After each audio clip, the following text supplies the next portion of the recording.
welcome back to Simulator Train Sim World. We are here at Shanklin.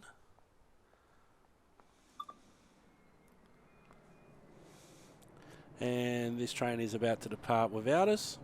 It is actually stopping at Smallbrook. And this is the 483 class, painted in their red colour scheme like it was when they left the Isle of Wight.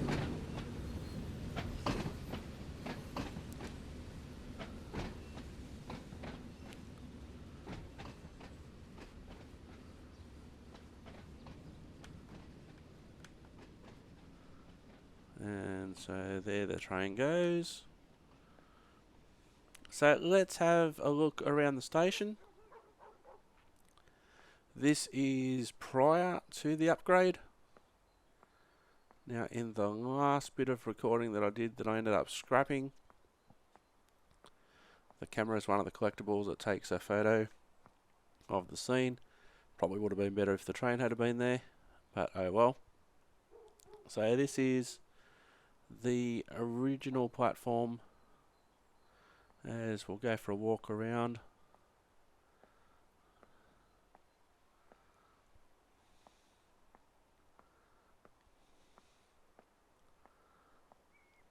The far end of the line, Shanklin.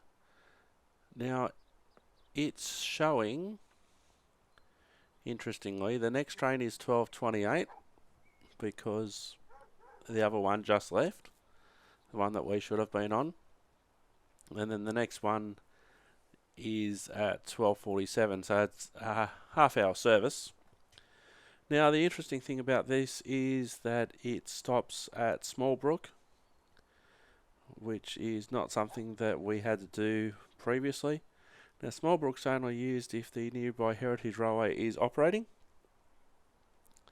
so it doesn't stop there all the time.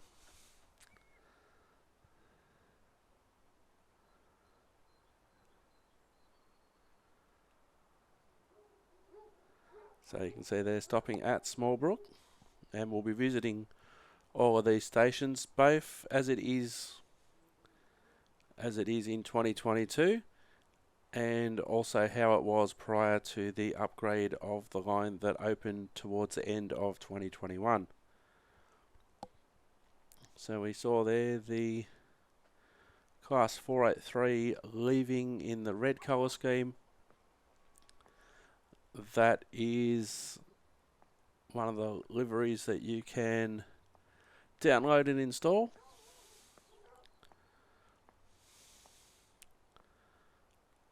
So we've got various things here. There is a validator for ticketing system, emergency help point and information point.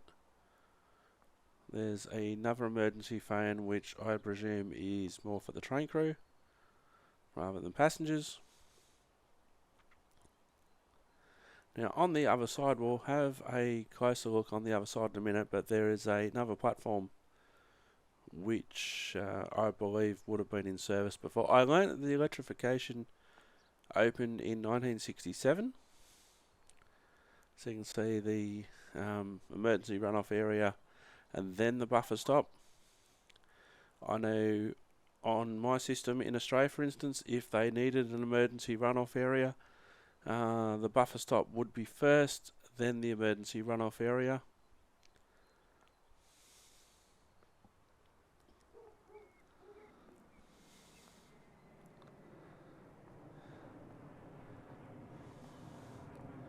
So the emergency runoff area has been built over the rails, and we can see here that there used to be a platform that's fairly overgrown now.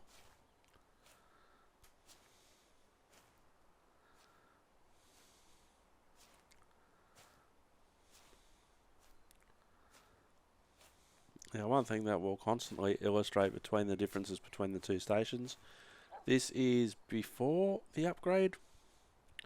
So the platform is at the height of, basically the height of a class 483. The 484s are higher, so in some stages the platform's been raised. In others, the track may have been raised, but that wasn't always an option. So there is the station of Shanklin, and we'll compare that with how it looks after the upgrade in the 2022 version. Electrified third rail, and we will go for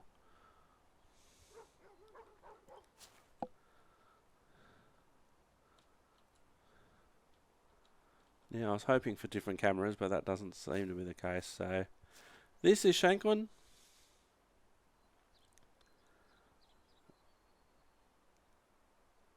Before the upgrade.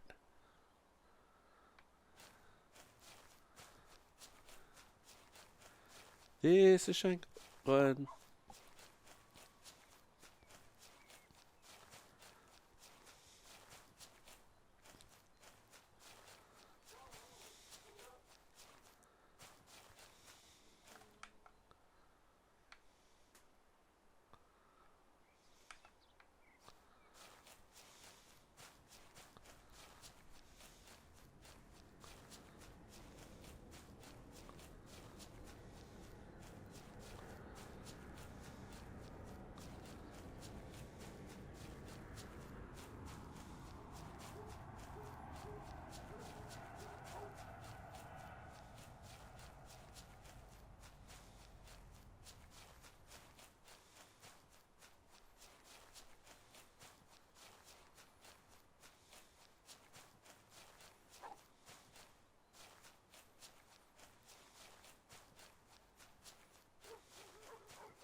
Alright, I'm going to show you something interesting here, and you might not think that it's interesting, but when I explain what it is, well, maybe you might. This is an electrified railway using what's basically known as third rail. So it doesn't pick up the wires from overhead wires, picks it up from the rails. So do not try this at home. But what you basically have is the two running rails that are continuous. So what you have here are the two running rails that are continuous that you can see in the middle that the sleepers are attached to that are in the center. And then on the left hand side of the camera you'll see that the third rail over there stops. As if we're looking at it now, it stops and then it starts again on the right hand side heading towards Shanklin. So we're between Lake and Shanklin at the moment. The next train is due to come from behind us. So looking at this point of view, the train would use the third rail collector on the left, and then it would switch automatically over to the one on the right and collect the power from there. So the main reason they do that is, let's say for instance this track is 20 miles long and it's electrified. You don't want a 20 kilometre section, just the one electrical section. So you want to be able to do subsections for various electrical reasons, but one of them is, say if need be, you can isolate, say the section from here to Shanklin, you You can de-energize that for whatever reason, depending on how it's set up, of course, but I'm just using this as a very simplistic example. So if you needed to isolate the third rail between here and Shanklin to the right, you could, and it won't affect anything between here and Lake, which is the next station. Because otherwise, if it was one continuous long section, what you would have to do is you would have to isolate the whole section, and you don't want to do that. You don't want to isolate the whole section between here and Ryde Pierhead. So we'll keep walking.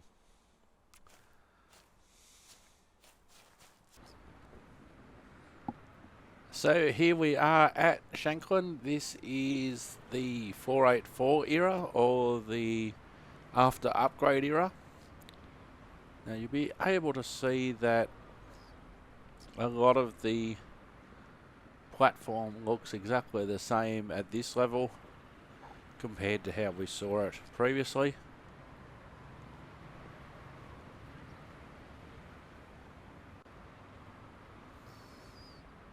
It looks exactly the same. Oh, this is different. A plaque. This station was opened on the 23rd of August 1864. Wow, that's quite cool.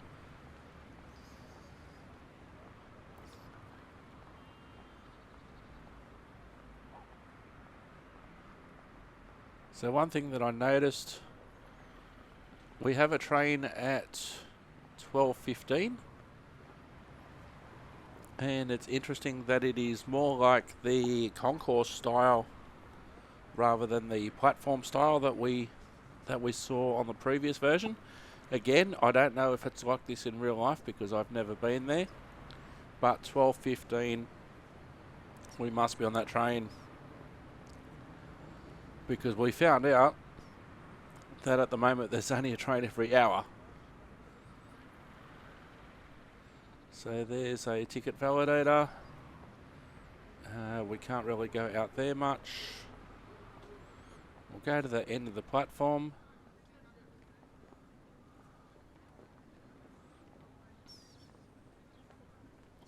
So the train will come in, the driver will change ends, and then they will go back towards Ryde. Now, I'm not sure what that captain's hat doing there, but I think it's a collectible, is it not? There we go. So if we go down onto the track, we'll show you the platform, and you can see here that the platform has been built up. It's a lot higher than it was before. It's been built up for the Class 484, which is higher than the Class 483, and this should be common at many of the stations.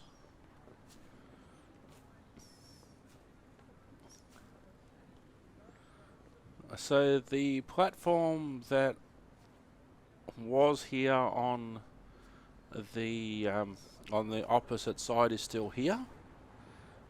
It's more overgrown, but it's still here.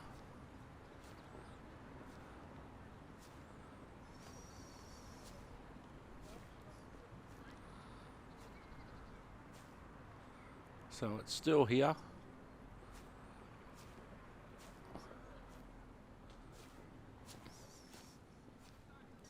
Welcome to Shanklin, that's a new sign. And here we'll notice that the former there was a red stoplight there, and then there was a overrun area, and then the buffers were right at the end. That safety overrun area has been removed. Those buffers look like they've been upgraded. And so the actual platform looks pretty much the same.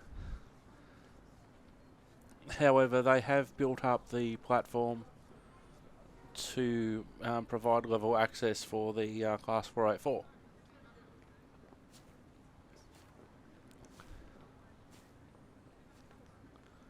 So interestingly, there's a gate here now, which I don't think we can actually use. So I wasn't expecting that. So we'll have to go to the other end of the platform, and we'll use that as our entry point back to the platform.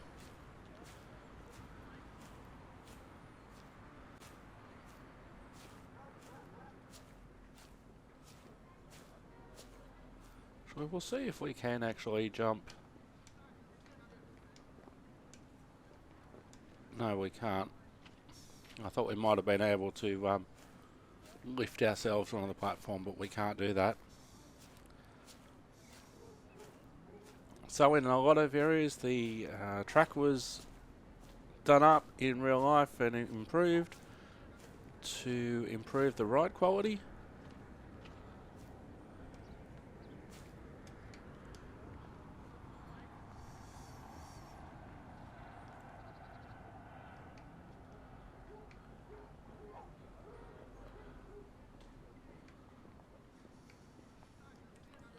Am I totally stuck?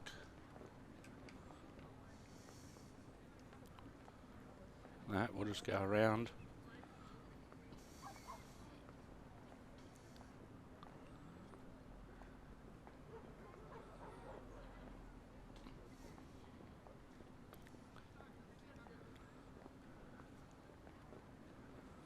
So there's tactile tiles. I don't remember tactile tiles before. I am recording this section, the new sections, the day after I recorded the previous upgrade. There's a new advertising sign. Welcome to the Isle of Wight, which wasn't there before. So some of the collectibles are different. Same company, Rivet Games, that did the previous version. There's another collectible. And a look at the new Welcome to Shanklin sign, which has the new Class 484 on it. Rubbish bin there, which I don't believe was there before.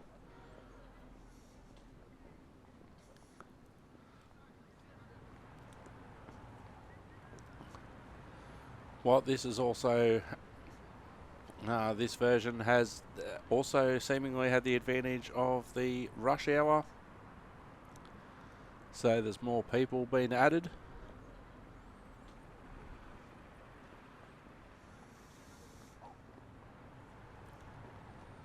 So 12:15, it's now 12:02. This one again stopping at Smallbrook.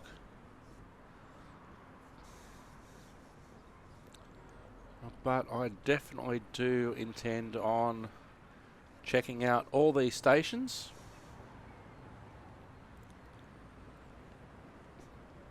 Just disappointing that there's only at the moment one service an hour. Then again, I'm pretty sure that's what it's like in real life at the moment. So what we'll do, we'll wait here for the train to arrive.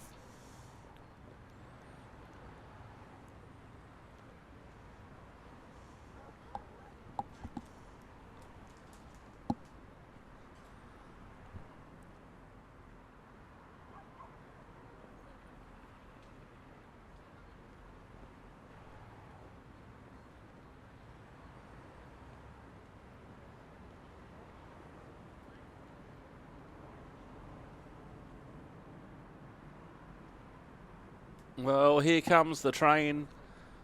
It's just gone 12:11. It's just under 4 minutes before departure. Just a short turnaround.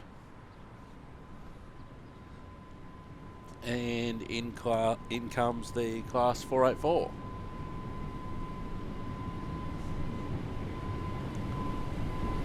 It's 005. When I briefly recorded earlier, it was actually 001 as the unit.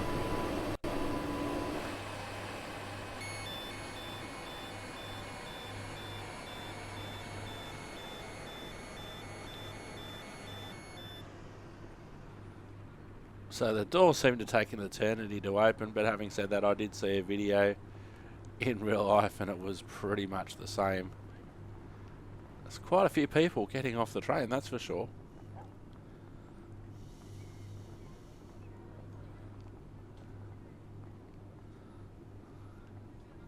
Quite a few people getting off the train. This is massive for a...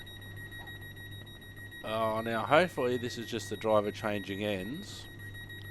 In a lot of places around the world, the doors would just be open while the driver changed ends, but that's maybe what needs to happen.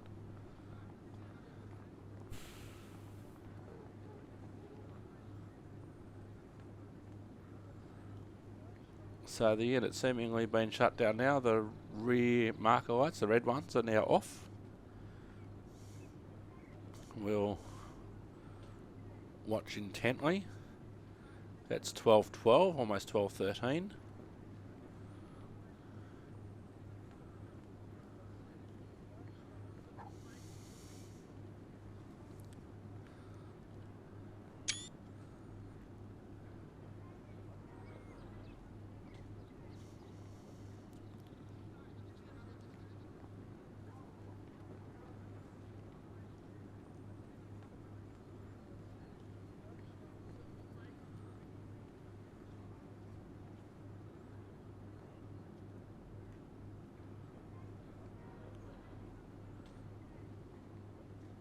So 12:13 and a half.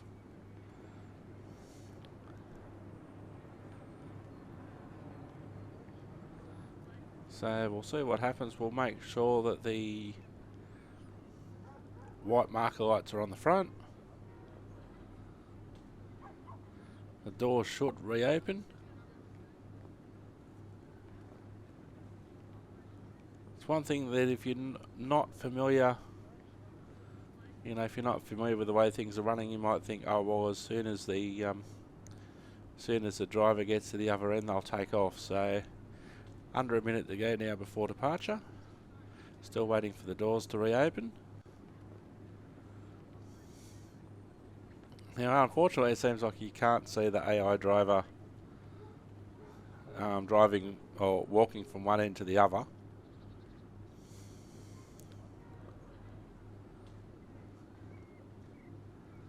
Now, there's a whole heap of people waiting to get on this train, and we're 20 seconds away from our scheduled departure time. The train arrived here at plenty of time.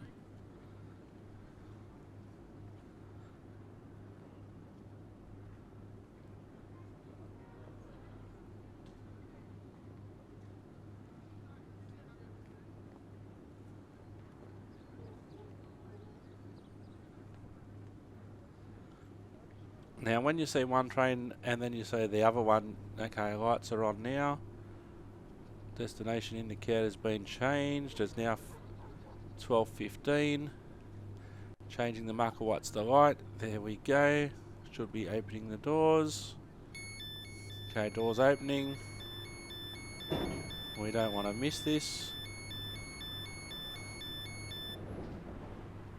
And this is a good opportunity. You can see the major difference here between this train and also the previous train, the 483.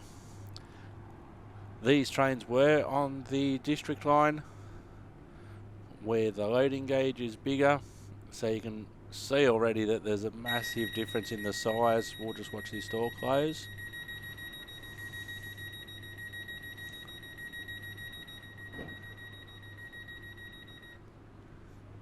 There's a massive difference in the size between the subsurface stock, which was the 483, and the surface stock, which is the 404, much bigger. So there's the Island Line network. You can see the Isle of Wight steam railway that branches off at Smallbrook Junction. So you change at Ryder Esplanade for the hovercraft to South Sea Hoverport, and you change at Ryde Pierhead for the White Link Fast Cat ferry to Portsmouth Harbour.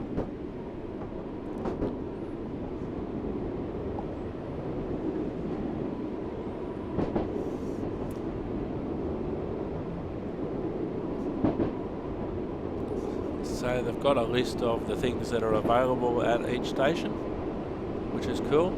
Interestingly, nobody on the train. There's promotion for the Isle of Wight Steam Railway. Haven't noticed anything yet, and maybe down here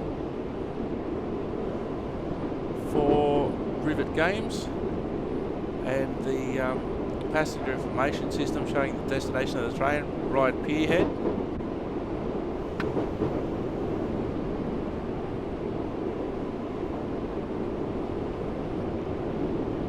Actually, I thought it might also show the name of the next stop, but it's an improvement. In real life, that's probably what it does. But a totally different sound to the Class 484, and that's the overall network. A much bigger network overall. Oh, there's an ad for Rivet Games. Join the Rivet Games forum now as we are coming into Lake. So this is one of the many pedestrian crossings that are on the route.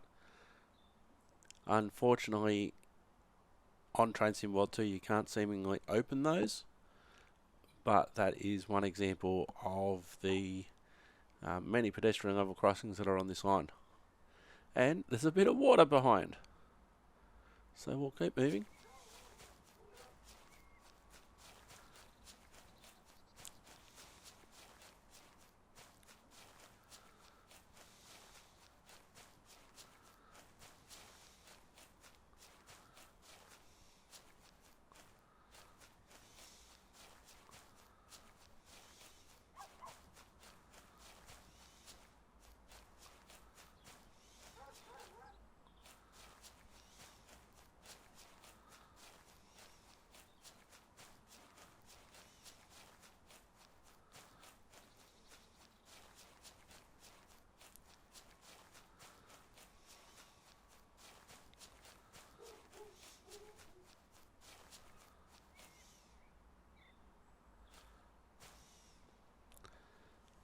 Welcome to Lake.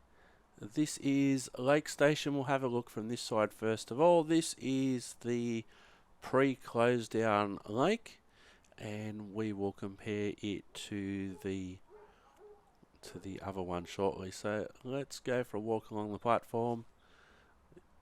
Now we'll compare the differences coming up at Lake with the height of the platform for the Class 483.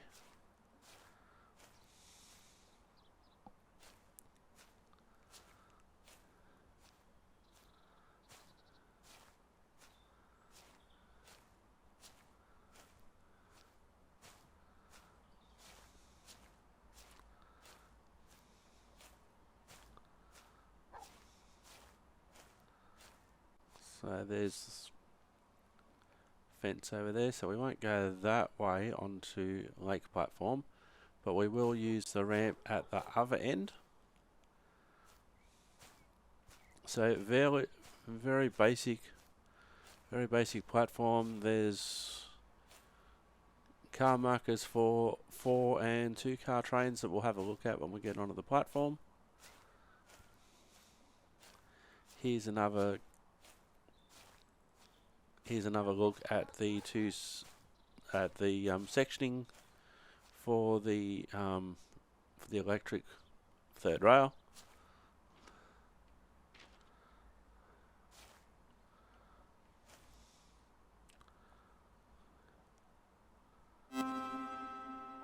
We'll have some ice cream.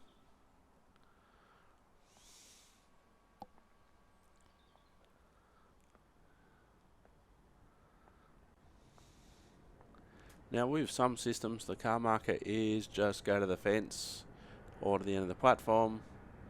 There's a 4-car stop marker for the 4-car trains. And as we pan around, very narrow platform. I took a photo here on the previous episode We'll squeeze past these people here.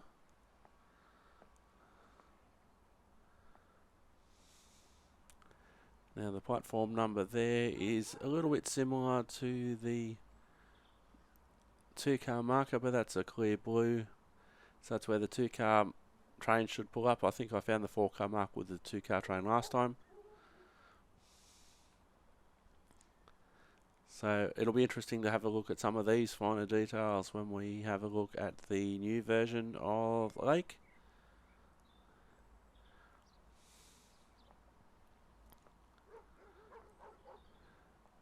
So let's have a look. Our next train is expected at 12:20 to Shanklin, and again it's not necessarily showing as Shanklin in the destination. So 12:02 now.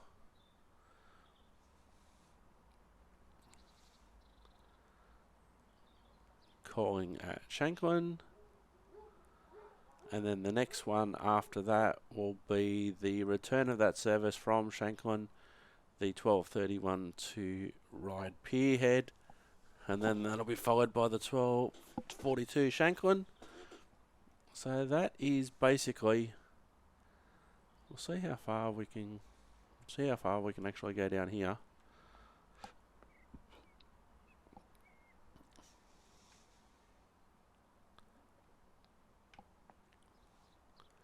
Railway replacement bus services. Buses will replace trains while engineering takes work to upgrade the railway. So it's generic, but that's sort of what it would look like. So a little bit of a shelter here. And we probably can't go much further. We'll go down the ramp as far as we can go. That's as far as we can go. So that is Lake. Our train is still 17 minutes away, and that will take us as far as Shanklin anyway.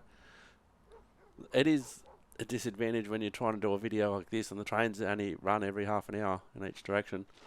So we'll keep going.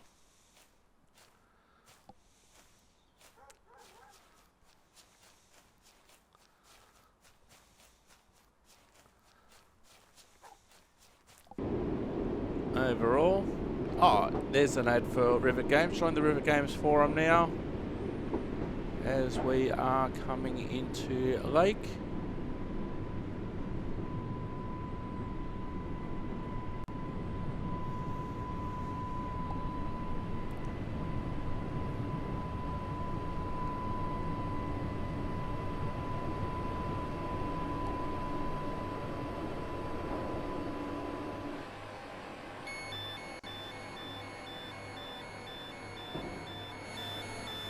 Alright, so we'll get out here. So tactile tiles, where they would have built up the edge of the platform. What did I found another route map, another advertising map. We'll watch the train go off because we're not going to see everything that we need to see here in the few minutes or the couple of minutes that the train is here.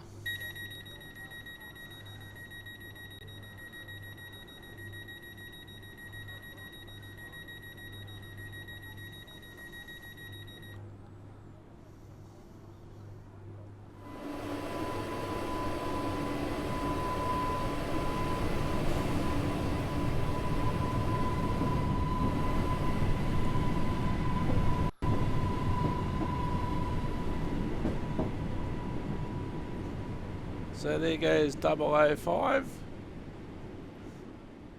and we'll go for a walk down the platform. This is Lake.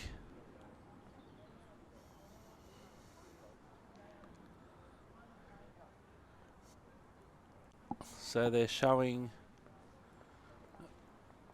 the next train as again more of the concourse indicator style rather than the platform style. Very different to the previous version. Next train's at 13:09, so about 50 minutes away. So needless to say, we're going to be doing a lot of walking in the corridor As we excuse I.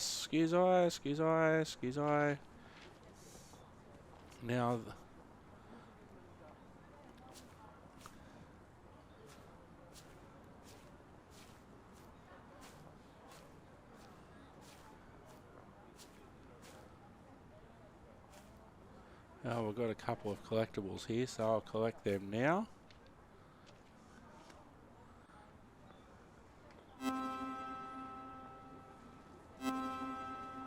Okay, this perfectly illustrates what they needed to do to build the level of the platform up. You can actually see here the height of the previous platform, even though it just looks like some concrete on some concrete piers. You can see the difference in the height between the class 483 platform level, which is the lower one, and then the difference in height between that and the class 484 platform, and it's quite a significant height difference. So rather than, yes, they may have done some improvement to the track, but rather than changing the ride height of the track and making it lower and keeping the platform at the existing height, they've actually raised the platform here, and this is a classic example of what they've done.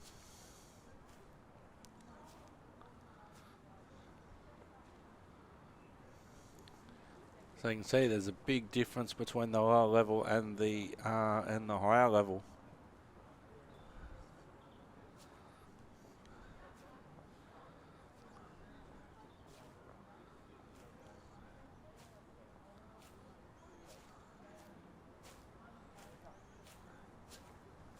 So there we go.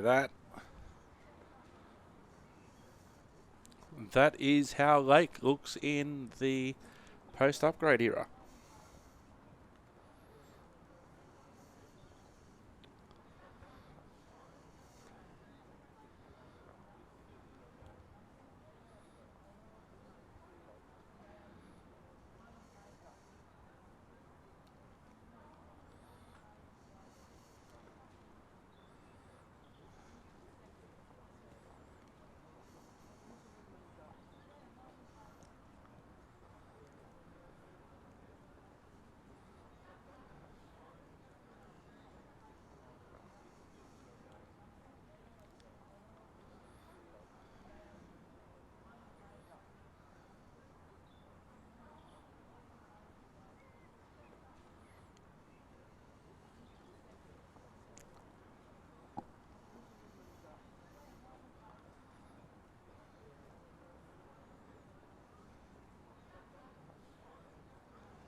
Alright, so we're going to go for a walk.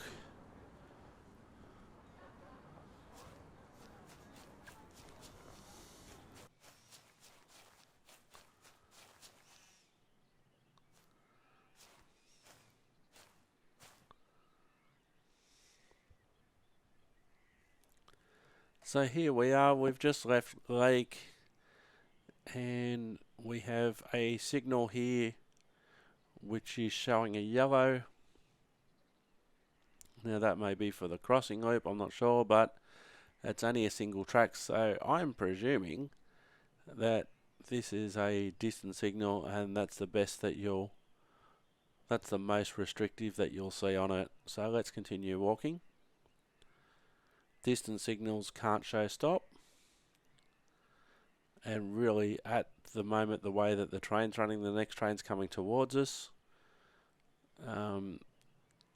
so obviously the driver wouldn't be seeing this signal in this direction anyway, but they'll certainly need to pay attention to it on the way back from Shanklin.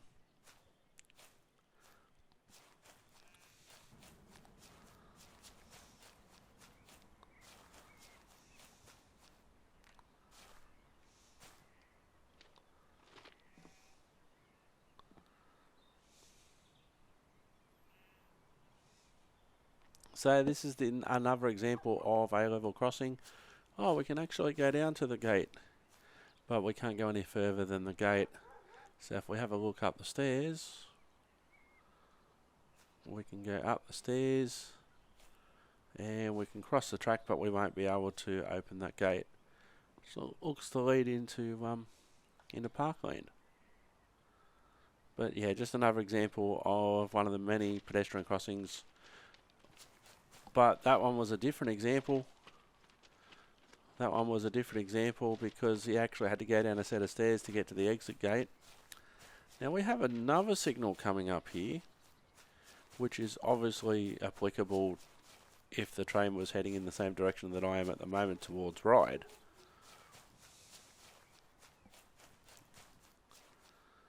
And what we can see from here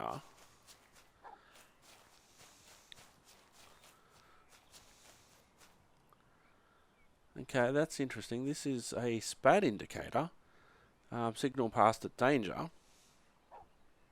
So this may be, well, this is obviously a risk because you've got the loop line there. So let's go ahead and have a look at that. It's interesting. It's called a SPAD indicator though. It's a UK thing that I'm not necessarily familiar with.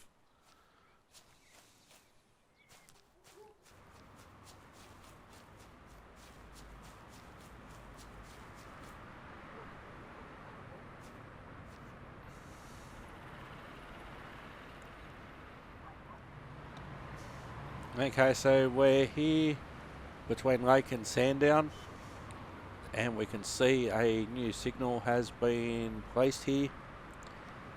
So it's more of the single light searchlight rather than the 3-position or 2-position signal that was there before.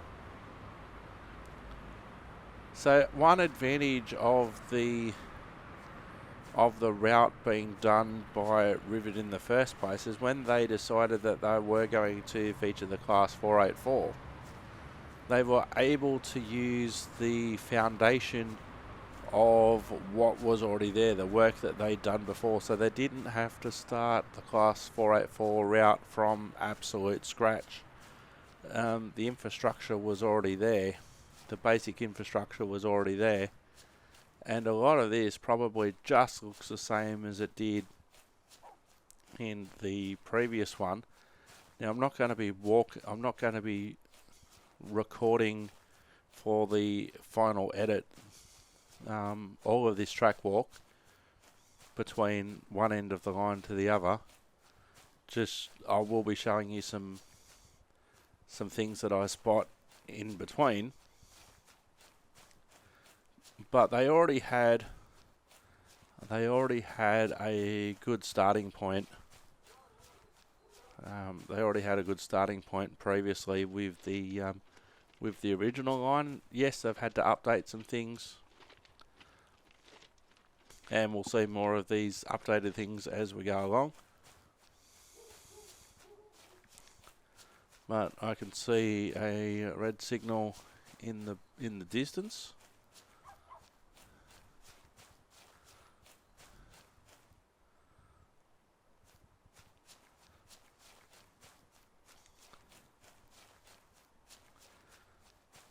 So whereas when we were recording the Class 483 segments, the previous version, the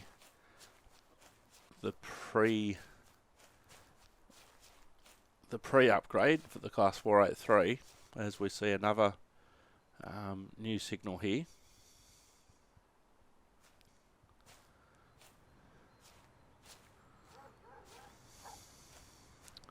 We'll be able to see the differences here.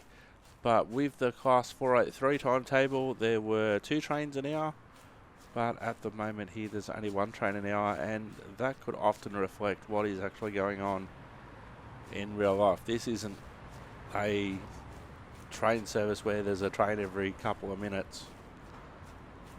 So this is Sandown, and now we're on platform 1, And this is a really great illustration of what I was saying before about how the height of the platform has been changed from what I'm standing on now, which is the original platform.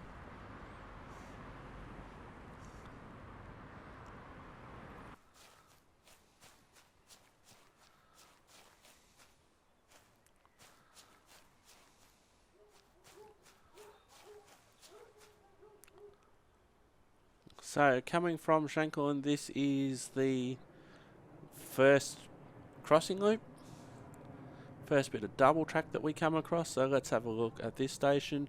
This is the pre-upgrade version. So we'll just go up this ramp here.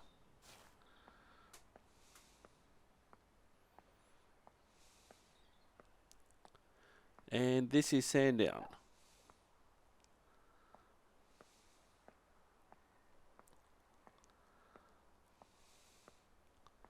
So the train in the direction that we're going would come off the single track and onto this platform. 12:34 to Ryde Pierhead is our next train on this platform, followed by the 12:54, so half-hour service. We're still half an hour away from this train heading towards Ryde Pierhead. So this is platform 1.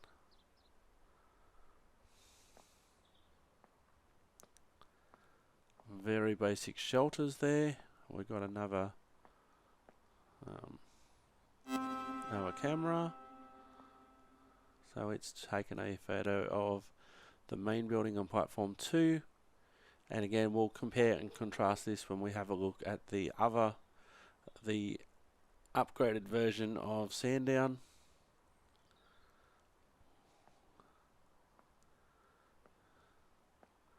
So S-car stop, every train sits here. And we've got a signal at stop here because there's a train expected from the other direction. We know that already, that the train will be coming towards us first. So that's why this signal will be at stop. We've got some sidings here, which I don't know how far we'll be able to walk down. Non-electrified siding. Let's see how far we can walk down it. So in days gone by, this may have been used for freight trains. There may have been a freight building, a goods building, crane maybe. But it just stops.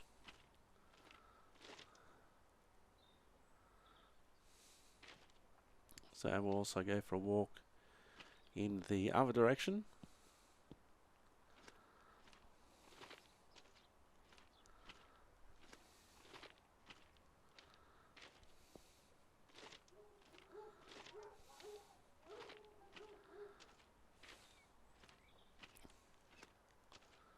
Now these points have different names in different areas, but these would be in some areas called throwover points or lever points, manually operated points.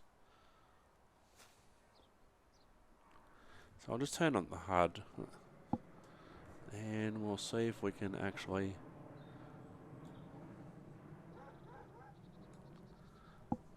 so we've operated the points leading towards the main line, which we obviously don't want to do.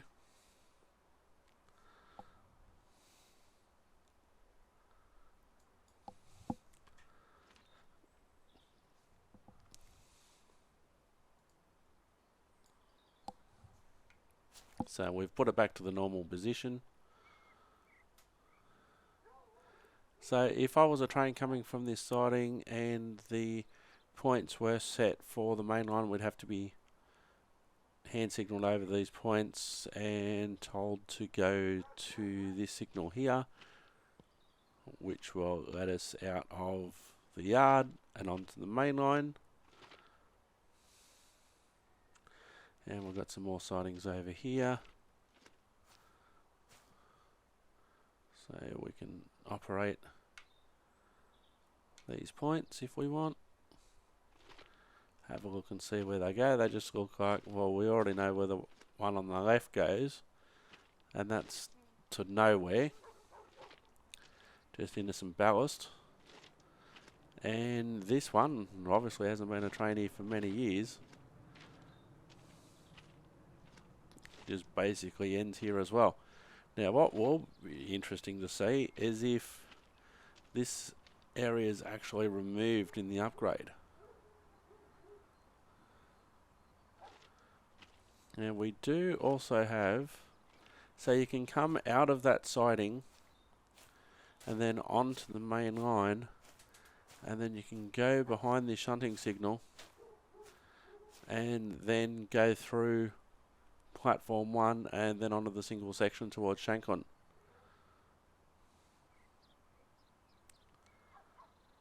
And so that's how that works.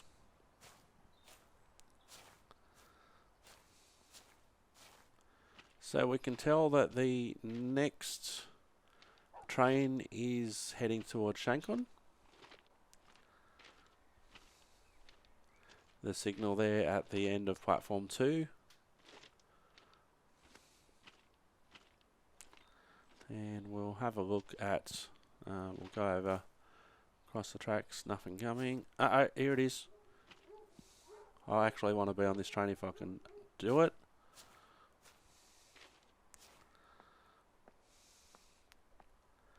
The 1217.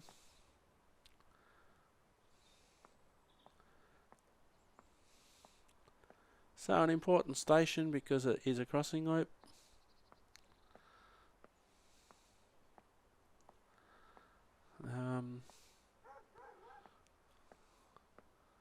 Don't know how far we can go down here. Oh, we can actually use the underpass. Oh, only as far as there. Thought we might have been able to use the underpass in its entirety to get to the other side.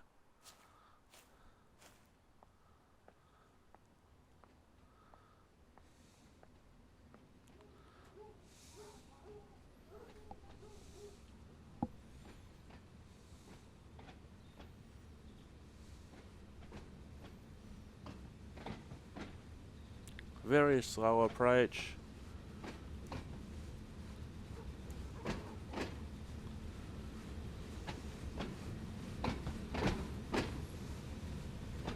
It's interesting to see that it's the Network Southeast livery and not the one that we selected in timetable mode before.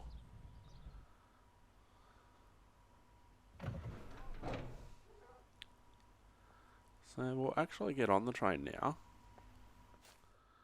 And now that we're on the train, we may actually be able to... Oops, not that one.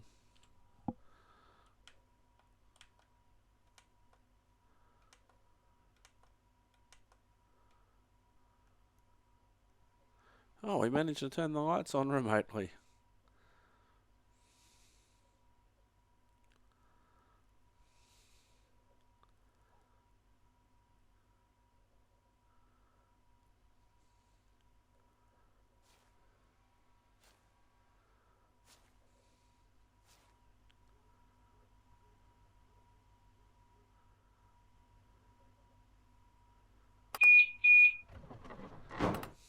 Oh, well, we're committed now.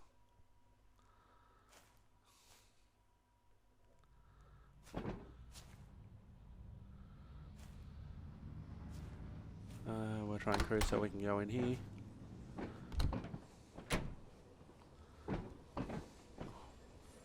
Very dirty are these windows.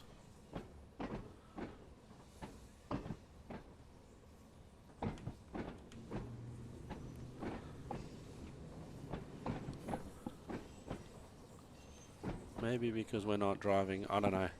Very dirty, so we won't actually stay in here. We'll head out with the passengers. Hello. Don't mind me. Oh, some shaky advertising here from River Games, which is the company that has done both this version of the route, the pre-upgrade, and then the post-upgrade. They also do the Arosa line. So you can see their ad there for the world famous Arosa line, made in Scotland from rivets. And then if you want to see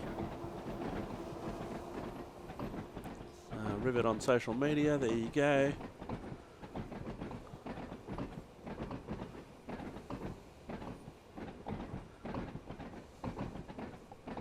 Now what does it say for Smallbrook Junction? Change here for the Isle of Wight Steam Railway. So I was correct that you can, and there's an advertisement for the Isle of Wight Steam Railway.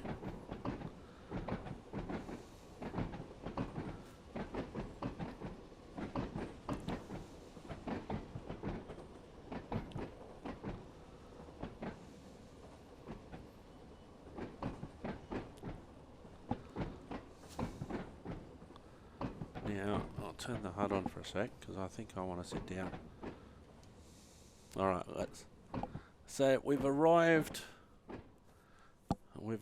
at Lake.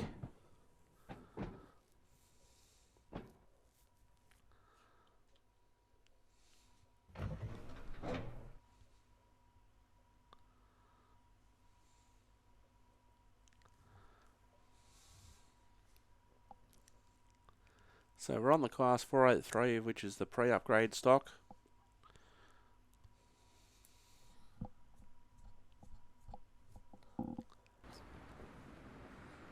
And now we're on platform 1, and this is a really great illustration of what I was saying before about how the height of the platform has been changed from what I'm standing on now, which is the original platform.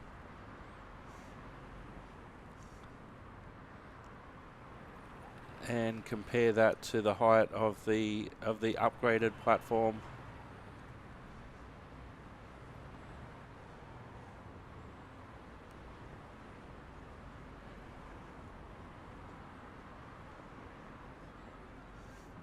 So tactile tiles, raised platform. Now it hasn't really affected, as we find another poster, it hasn't really affected the historic buildings too much. You know, they still look the same and everything like that, but we'll have a look on the other side and we'll show you what they've needed to do. We'll just walk the length of this platform, then we'll try and use the underpass. As we see another captain's hat. So because they're on, it's 2 different packs, all the collectibles etc. are different from what they were.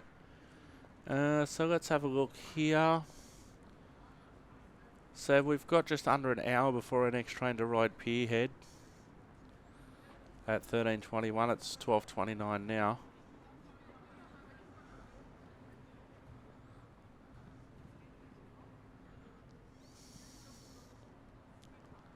So we've got our forecast stop here. New signal at the end of the platform. Again, the step down for the original platform, so only staff access this section, which I'm effectively staff. And we'll go and show you the other platform.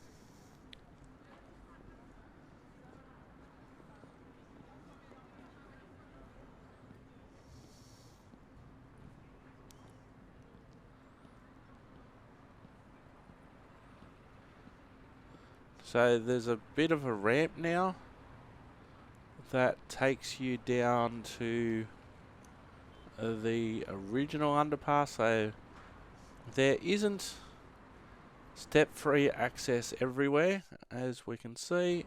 I thought I was going to crash then. There's no step-free access everywhere, but boarding.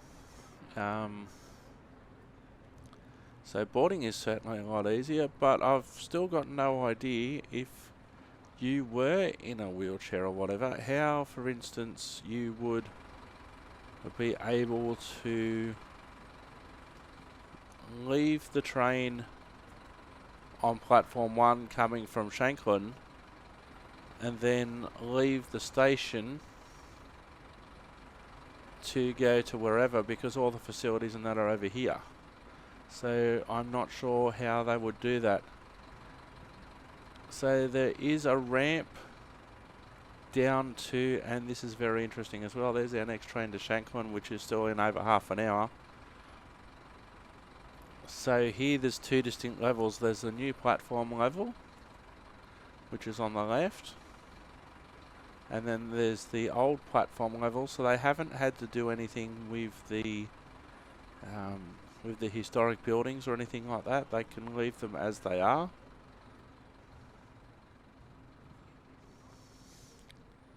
So this station was also opened, so they'll probably all open on the same day realistically, the older stations. 23rd of August 1864, that'll be on the test later. And again, there's a ramp up. Oh, what are you doing down there? Hello. And there's a ticket machine. Can't go any further. Interestingly, there's a couple of planter boxes, one that's supposed to resemble the class 483 on the left and the 484 on the right, and there's a trampoline. There's probably only one person in my world who would understand that reference, and he probably doesn't watch Train Simulator videos. But again, you can see the lower level of the original platform there. And Sandown, how it looks now. So yeah, I don't understand how someone in a wheelchair could leave platform 1 and then leave the station or come over to platform 2. I don't understand how that's possible. Here's a better look of the class 483 planter box there. That's cool. I like that. And the 484 and new ticket machine, and a lady who's half stuck in the path.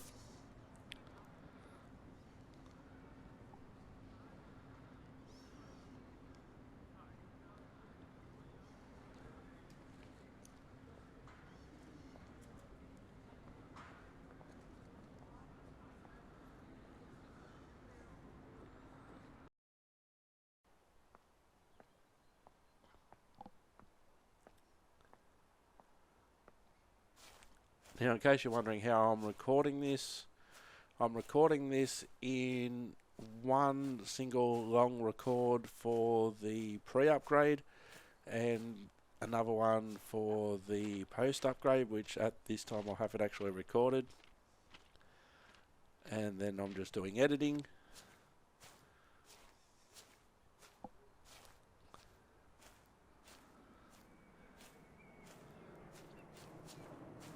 So there's a whole heap that won't actually make it to the final episode. But considering that we'll basically be walking the line twice, I think that's what we need to do.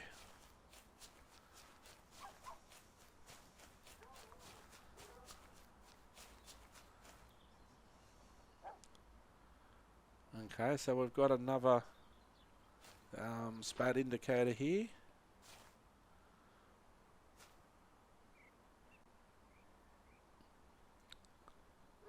So in theory we should also be able to go to the platform 1, terminate, come back, or continue via platform 1 to Shanklin, apart from going via platform 2 as well. So we'll continue down this side for a while.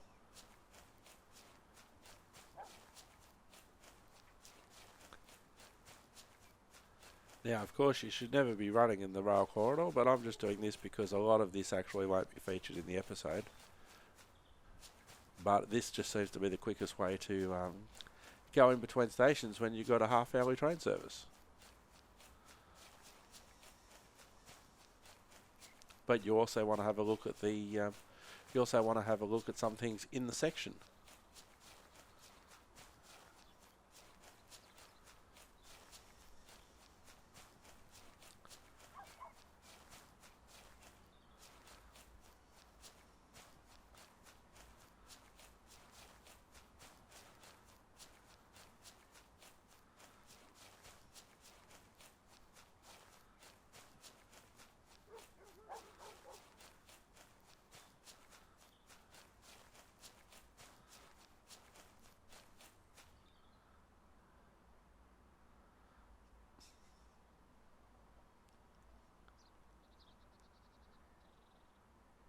So this is most likely another distance signal coming into Sandown.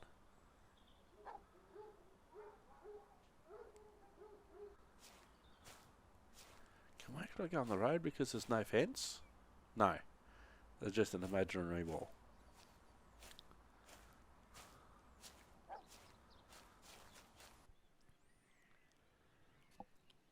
So we're at another pedestrian crossing here with a gate. The fence doesn't go all the way, but you can't go... Oh, hang on, you can go a little bit further. Hang on.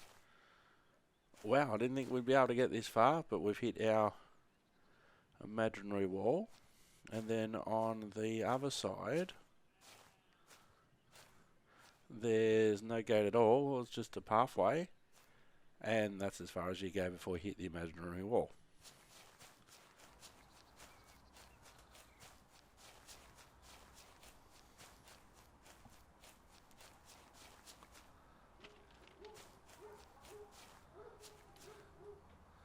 Alright, here we are. We have arrived at another station.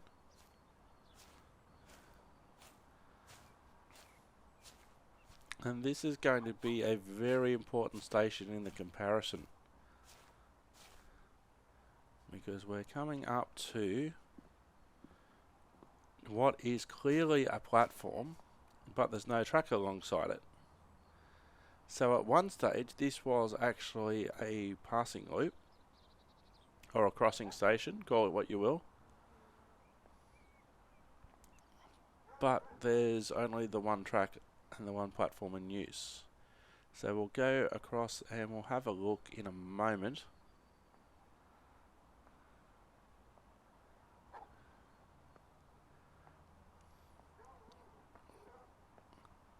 So this platform that we're currently on, this is the pre-upgrade.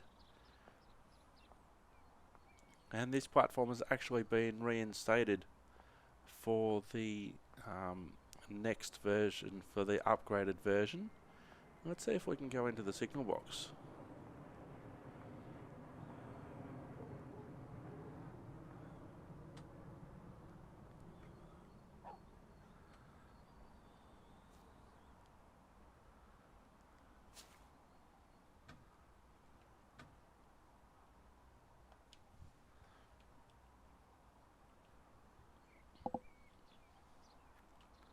That's disappointing. I thought I might have been able to go into the signal box.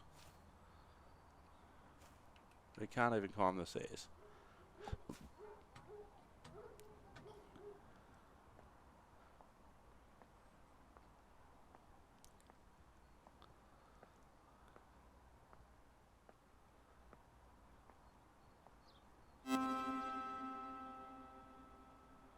Alright, so we'll go up and over the bridge and we'll have a look at the main platform.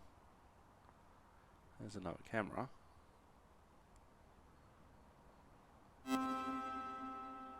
Oh, there is actually a photo of the train on this one. There we go, that's cool. So we'll go up and over the overbridge.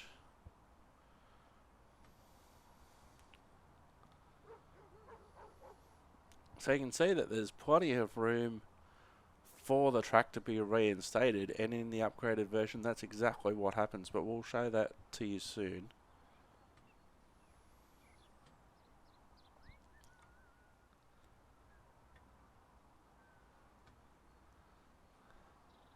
So there's a train coming in 5 minutes.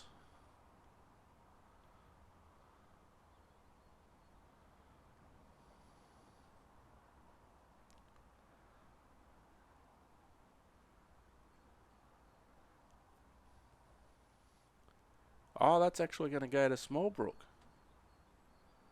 Okay, that's interesting. So the next train's coming in about 5 minutes time. So we'll have a look at that. We'll have some more ice cream. And this is Brading. Emergency help point and information point there. So this is Brading. The second platform has been reinstated in the new version. In the upgrade, there's another route map.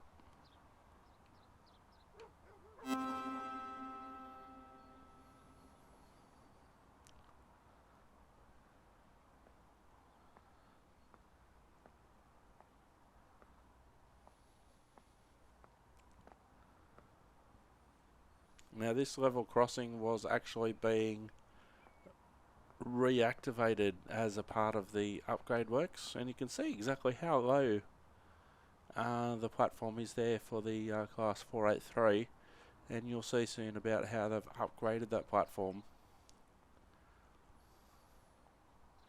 for the new version, for the new railway, so to speak.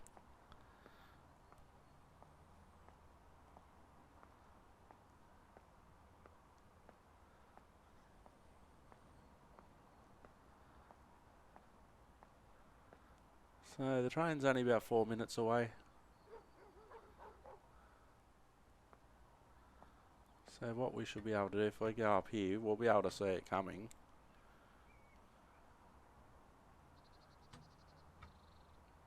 There we go.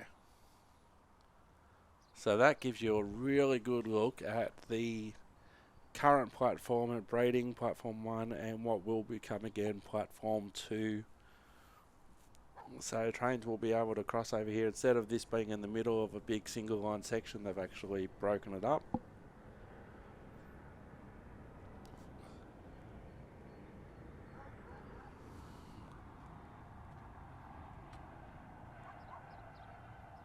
So we'll get to see the train come in, and then we'll have enough time to go down the stairs and jump on the train, and we'll get off at Smallbrook.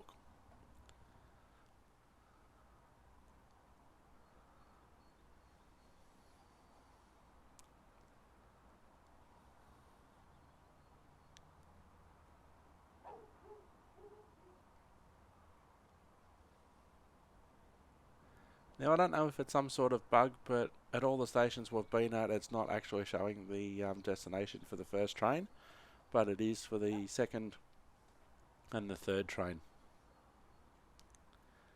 So it says first train 12:59, and then it's blank, but if you have a look at the second train, so it's just showing the second train to Shanklin, the 1318 Shanklin train.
Here comes the train.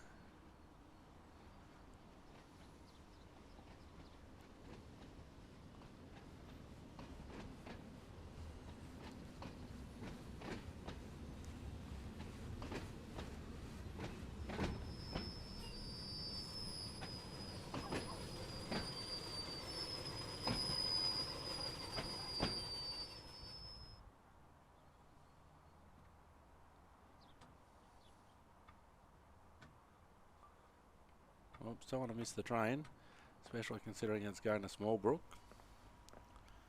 We'll get on. No one can sort of question the commitment of these guys.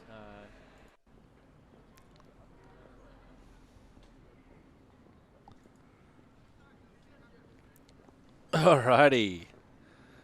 We are at a New Hook station. Somewhat familiar, but also very, very different for the upgrades. So let's have a look. We'll have a look at the signal box and the platform. So we'll enter the platform. We'll go around the gate.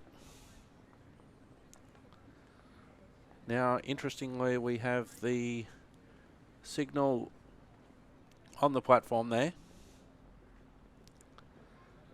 which can be actually a SPAD risk, signal passed at danger, because sometimes you get a lot of stations where you can use the full length of the platform, and this one on this network is a bit of an oddity where the signal is actually on the platform, even though there's only 2 and 4 car trains, but that is a SPAD risk for sure, and it's just a route familiarisation and a road knowledge thing. So if we go ahead, we can see the platform has been raised on the other side. So we'll go ahead and we'll get around these people. So we can see a wheelchair ramp on either side. Can we go outside? That's as far as we can get. So a wheelchair ramp there. There's another poster. So this is Brading, which, to the surprise of no one, was opened on the 23rd of August 1864. Now, Brading before did have that platform on the other side that we'll go to shortly, but there was no track there. So the track has been reinstated, so you can cross trains over here. And there's another collectible that will pick up, the dinosaur.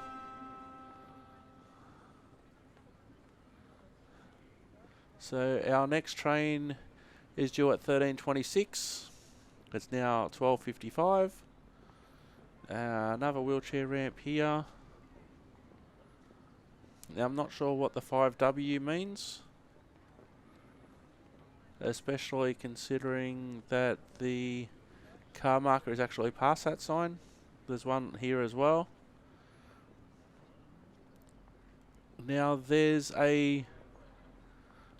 actually a crossing here that people can use to get from platform to platform.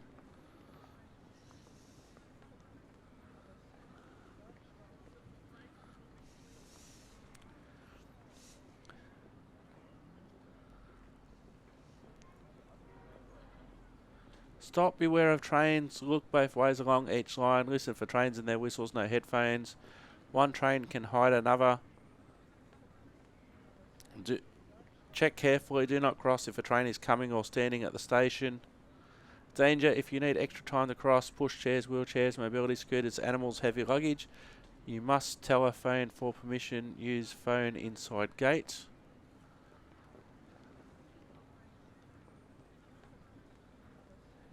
So I'm not exactly sure where, oh hang on, that's behind, so that's the phone. It's the phone that you have to use. Now we can't actually, I believe, open these gates, but in real life you'd be able to open the gate, cross the track. Now here, because it is, and now this is an interesting thing about it, and that may lead to the speed restriction sign that we could see on the platform. Because people are actually told to cross the tracks here, it's an official level crossing. There's no actual third rail where the crossing is, so they've created a neutral zone. So people, even though it says don't touch the rail, and you probably shouldn't touch the rail anyway, that's a control that they've got in place so people don't accidentally touch the third rail or stray voltage or whatever, so they can actually cross the tracks at that end, because both platforms are in use. So you can also, should be able to get out there and go up there. So we'll have a look at the other platform.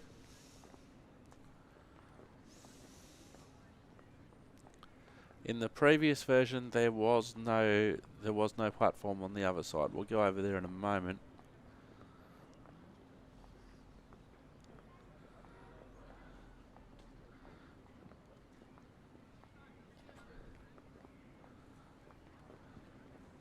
So we'll cross the tracks.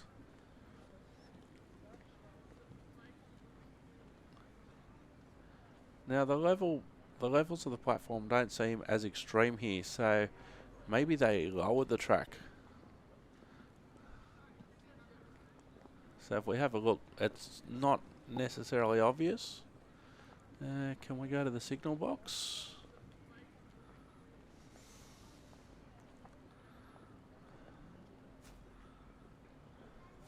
Now before we couldn't get into the signal box, we probably can't again. Oh, we can go in the signal box. Couldn't do that before.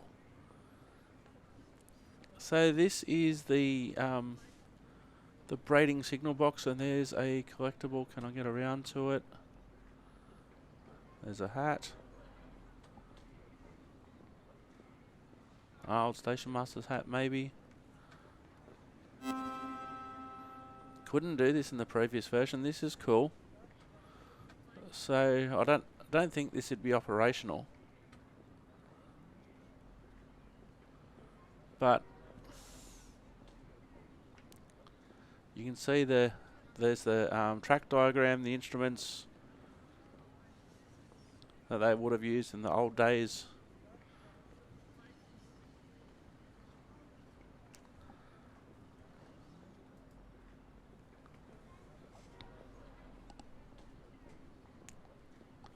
But that's rather cool.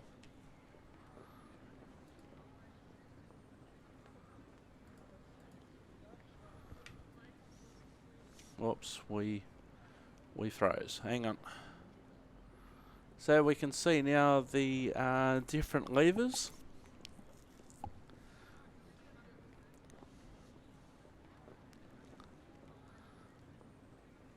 So some of the levers are for signals, and others are for points. We can see the yellow lever at either end is the up distant and the down distant, which I wouldn't have necessarily thought would have had a lever for. But there we go. So our points are in black, and our signals are in red.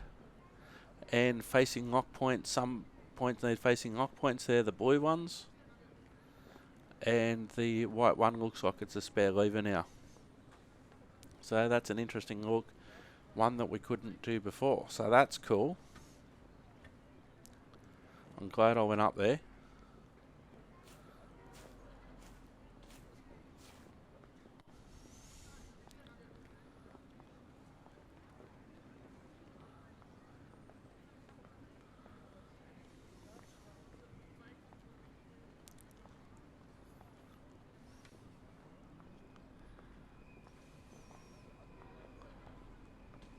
Sounds like we've got another train.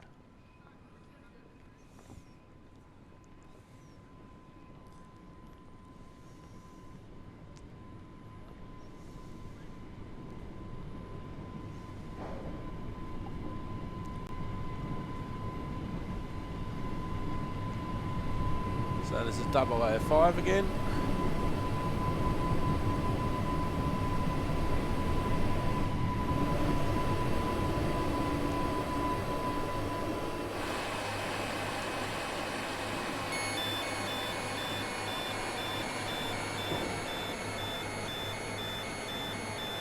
So we're not going to actually catch the train.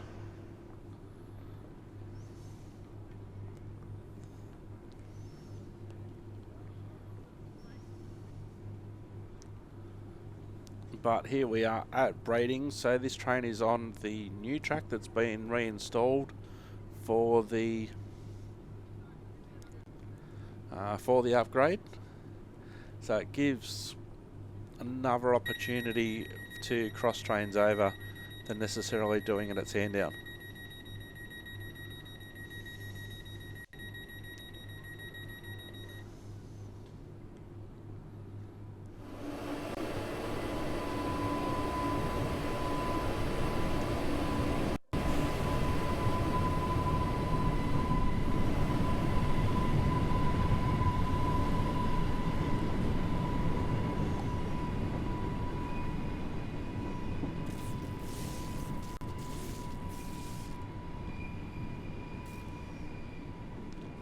So crossing over to the single line there and heading off towards Shanklin.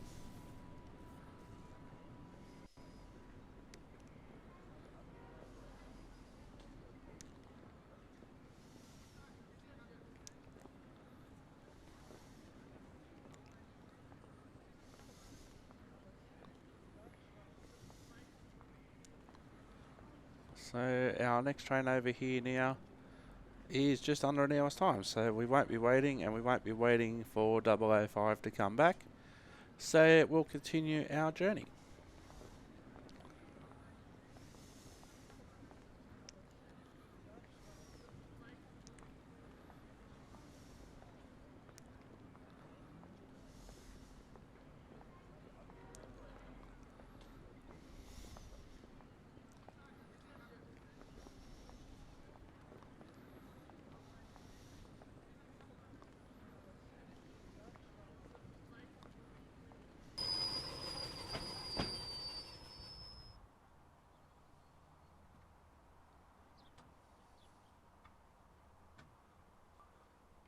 Oops, don't want to miss the train, especially considering it's going to Smallbrook.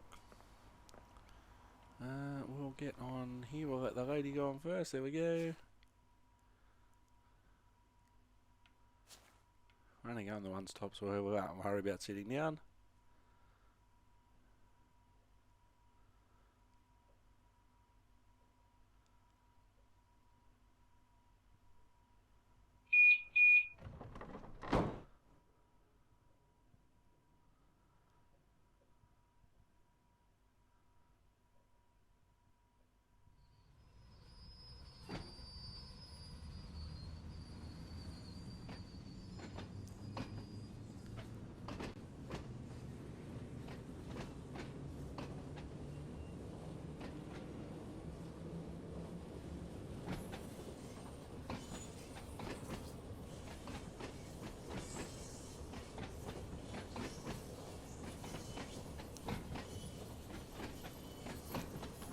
So we're coming up to Smallbrook, which is only served during the days that the nearby Heritage Steam Railway operates as a connection.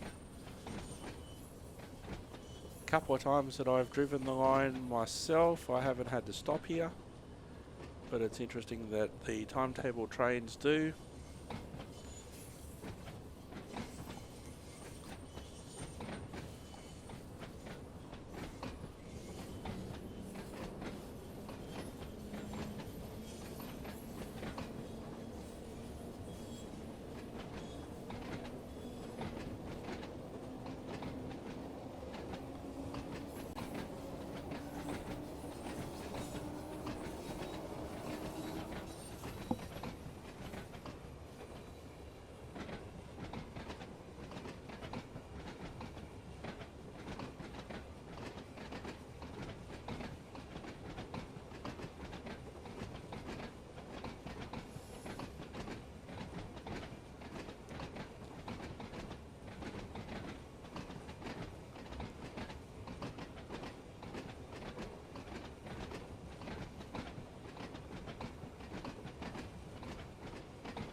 Oh, I've still got the doors open from when I had them open in between the carriages from the last time. Look how many people are on the train.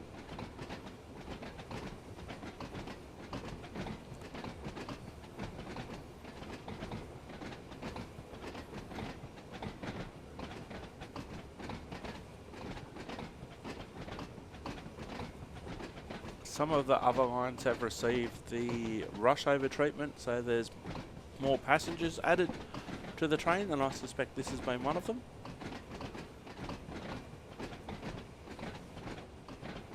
Certainly quite a few of the cab doors open. Hello, Drive. How you doing? All right. Your door was open.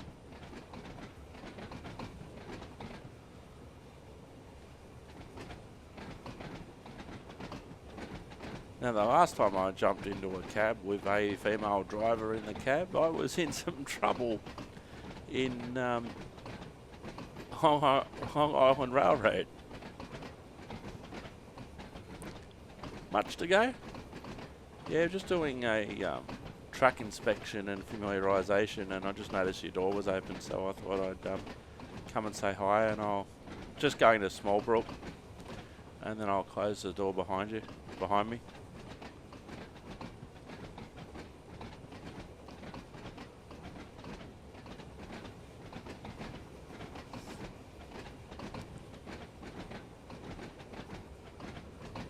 Glad I'm not walking this on foot. It's a fair walk.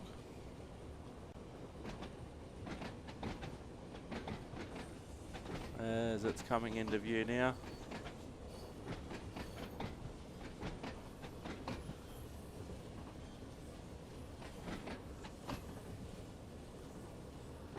On the approach, it looks very similar to Lake.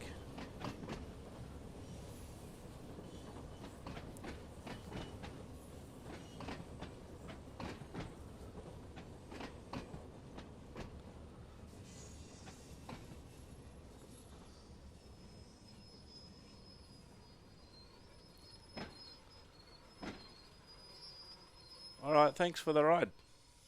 Have a good day.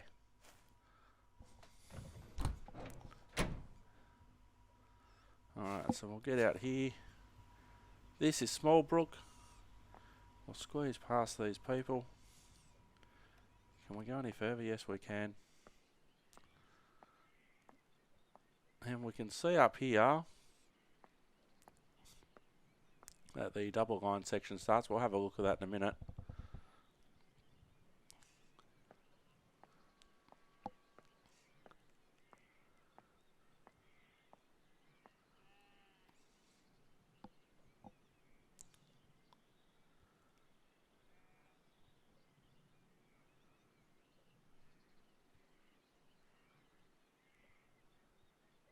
Now, this was the train that we started the episode with.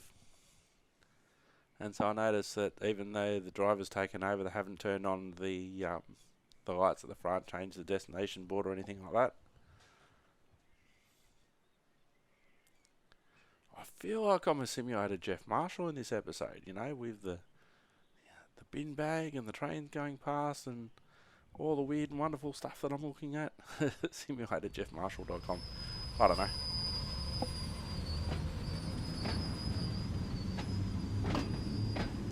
If there's anything to do with the UK railway system, check him out.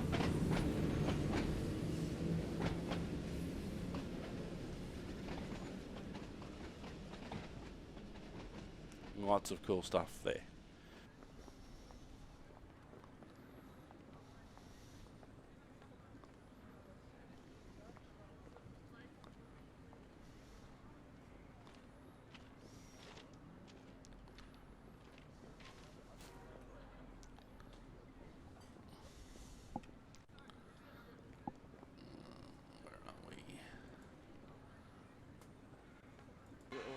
Off again in the WA banner face-off circle. It's a fun little corner to have. Bit So of variety. I'm wondering where the Victorian corner, banner corner is for today. I'm sure the folks at home are cheering loudly as they're watching this game. And I think any of the mum and dads that are around that should be proud of your kids because they're just doing a fantastic job. WA managed to stay on side and, nice little toe dragging. Just couldn't get back on the backhand to flick it up. Carnes managed to just cover it and freeze the puck. Lovely little dangle We'll see a quick replay of that. Just dances it around him. Yeah. Well shot and well saved. Just couldn't get quite fully on the backhand there to loft it, which would have probably gotten back in the net otherwise. So Victoria have to touch up as the puck went out of the zone. Again, WA again. Hogan really aggressive with the forecheck. Pushing it forward through there. Lovely, lovely skate. Skate down the boards. Almost sets that up. That was lovely from Alvin Chan. And again, a shot. Now, this is interesting here. We have... Hang on. So this is interesting here coming into Braden that we were just at. Braiding rather.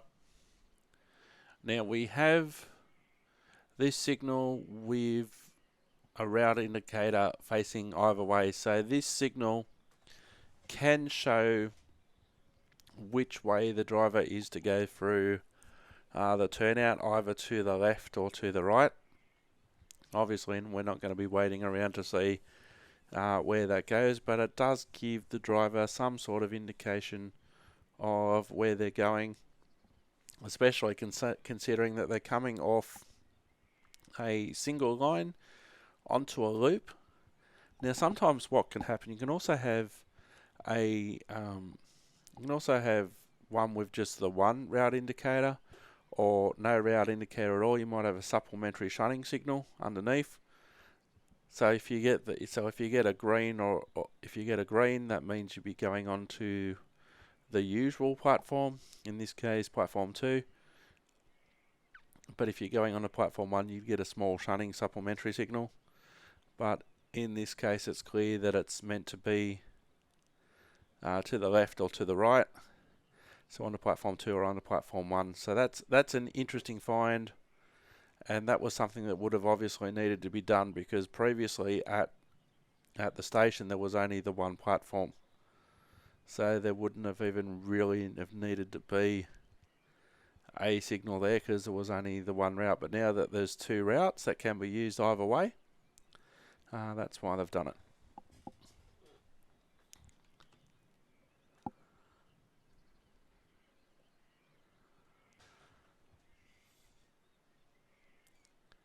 I feel like I'm a simulated Jeff Marshall in this episode, with the bin bag and the train going past and all the weird and wonderful stuff that I'm looking at. SimulatorJeffMarshall.com. I don't know.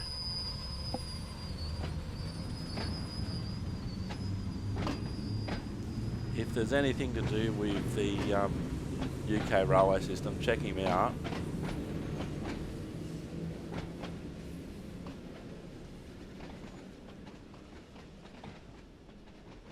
Lots of cool stuff there. Right, so let's have a look at Smallbrook. I haven't had to actually stop a train here yet. Very narrow platform.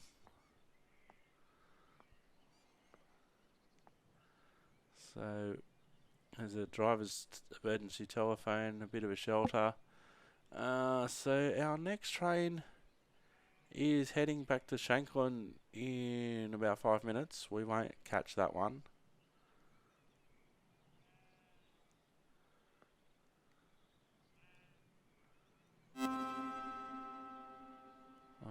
So what's this? So that's a bit of a shelter. Alright, what's his point?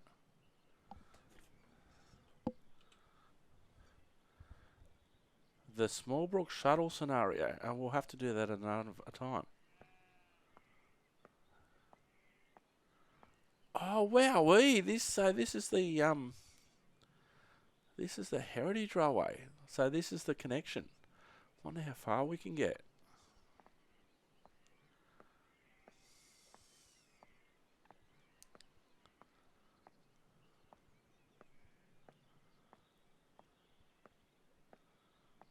We can probably only go as far as the platform, I'd say. I didn't realise it was this close.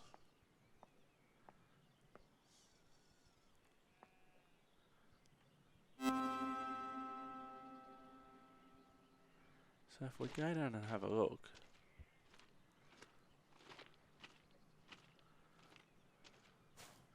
See if there's actually a connection.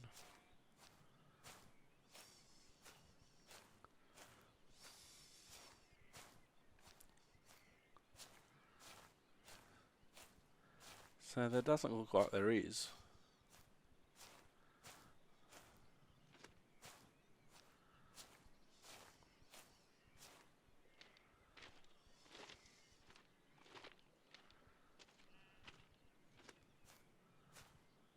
Okay, so that's the end of that.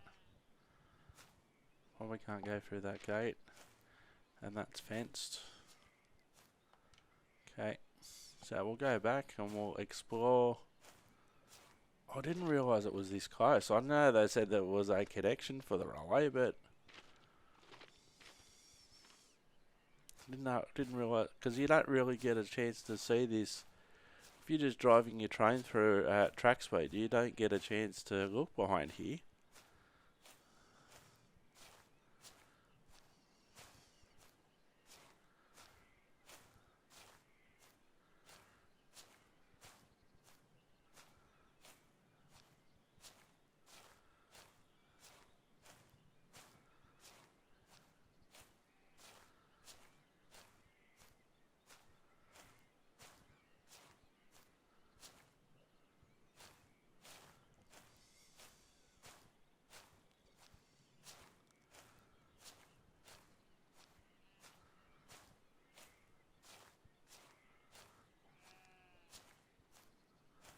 So we'll see how far we can say. There's obviously a different ticket office for the heritage train. While we can get some more ice cream in a minute, we'll just see how far we can actually walk. Probably only as far as the eye can see, and that'll be about it. Or just the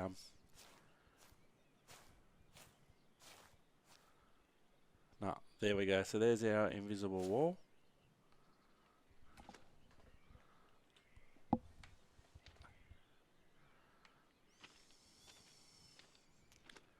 Ah, there's the train.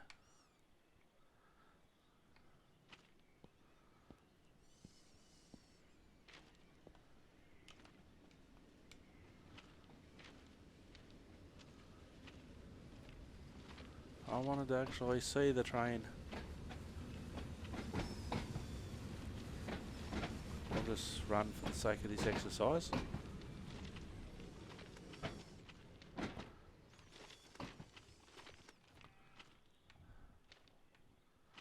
Oh, I can get through here. Good. I was wondering how I was going to get back onto the platform.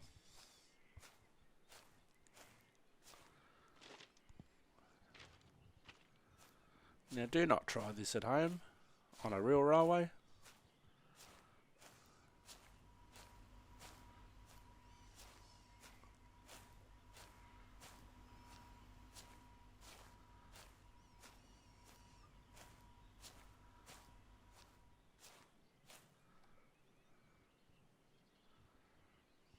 Yeah, it's interesting that the lights aren't on this one either.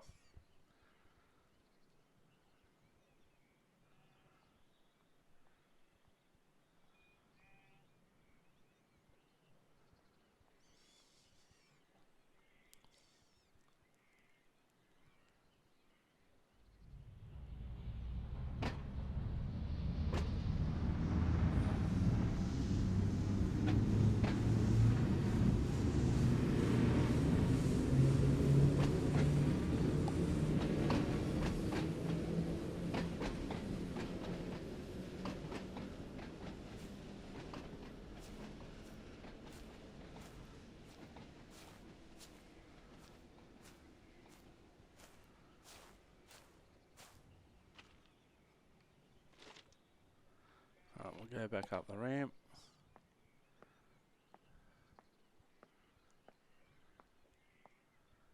Tiny platform, excuse me. Sorry folks, excuse me, thank you, excuse me, thank you.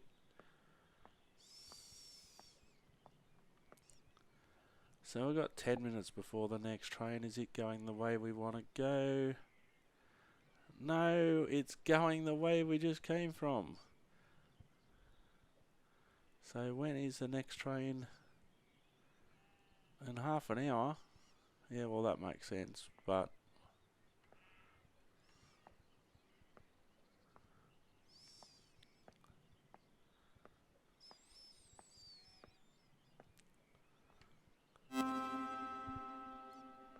There's another line map. And we've eaten some more ice cream.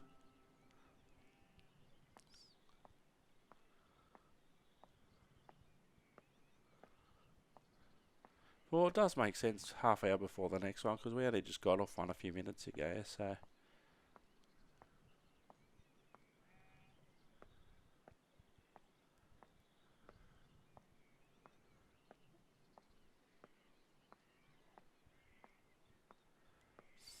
So we'll go for an explore.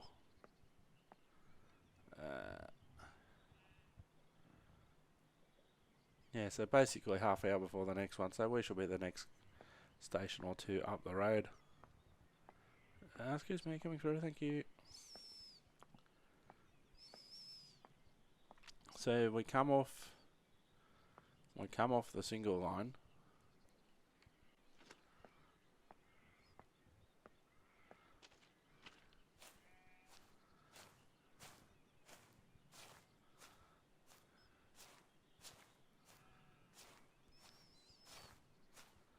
And I don't think I've actually driven a train in this direction either. I think I've mainly headed out from Ryde in my previous travels. So this is the start of the double line section.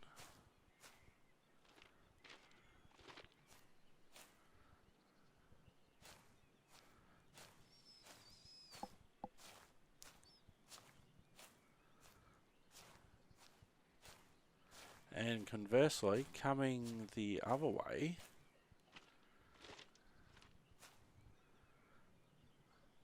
this is where the double line becomes single line again, hence that red signal. So we'll just walk up here to this bridge.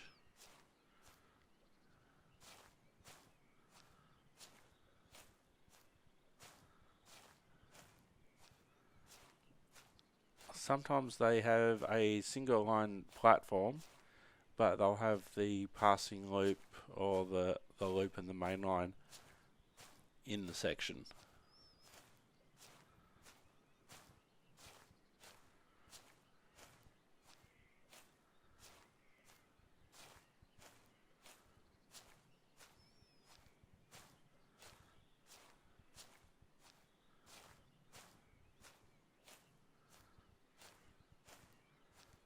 So ideally what we should be doing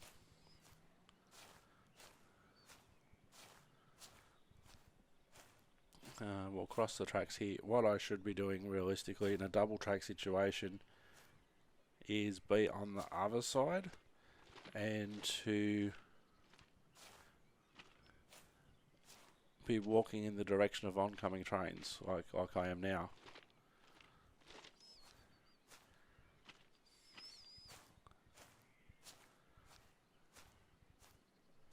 So that's another exit out of the corridor.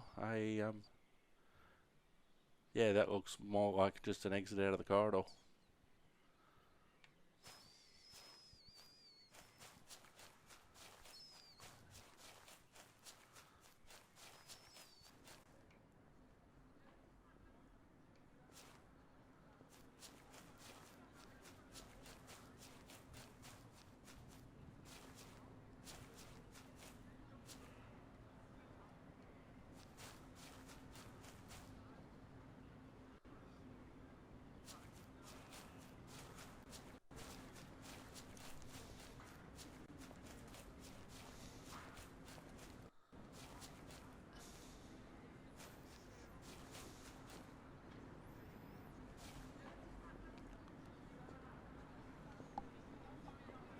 So here we are at Smallbrook, another example where the platform has been raised significantly compared to the track.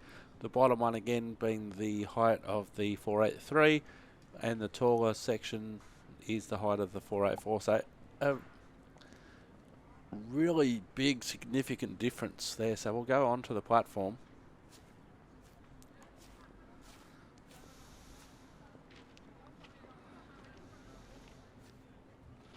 And again, difference in the height obvious here.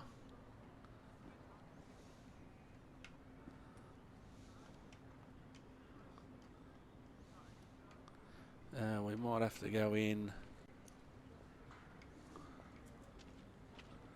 We might have to go in the other end. Now, I'm not necessarily going to have a look at the tourist railway side of the station. There should be really no need to do that,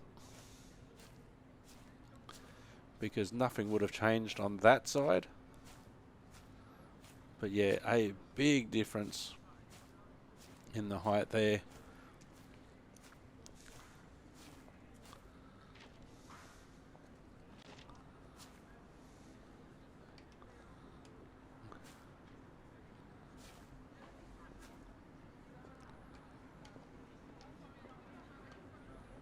Big difference in height, and I can't seemingly get onto the platform from here.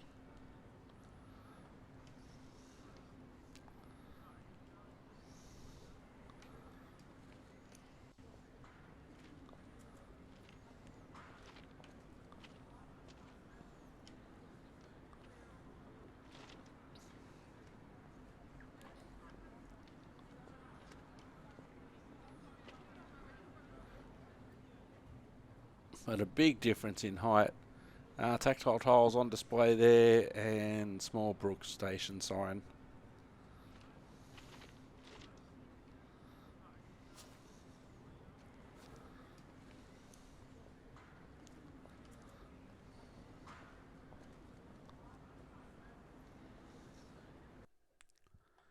Oops, didn't mean to do that. So here we are at Small Brook. Again, a massive difference in height between the original platform and the raised platform. And again, just looking at from track level, very obvious the changes in the height here. We won't necessarily go onto the steam railway section, because that would not have changed much at all. But we can see the 2-car and the 4-car markers here. Now, if you do go walking along the tracks in game, it can be hard to get back onto the platform here.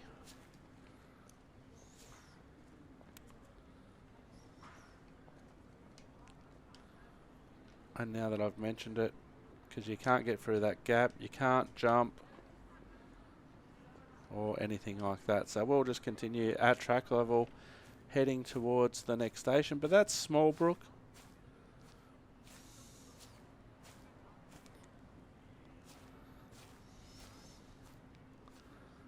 They've certainly done a lot of work to it for a platform that's only used sometimes when the Steam specials are running. But of course, you really needed to, because it is used as a station, you needed it to be just like everywhere else.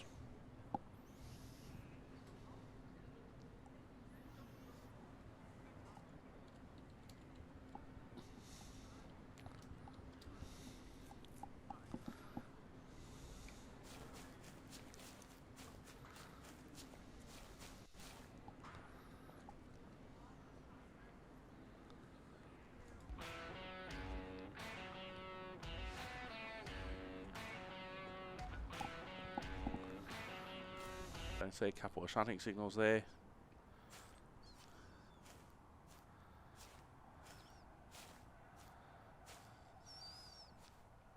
So that red home signal up there is protecting the sets of points.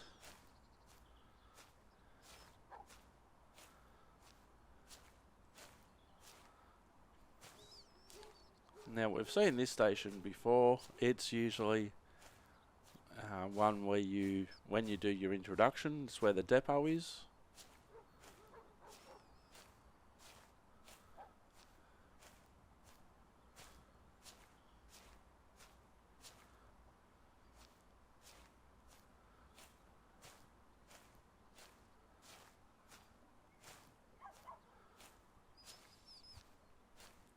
So a train can be parked here.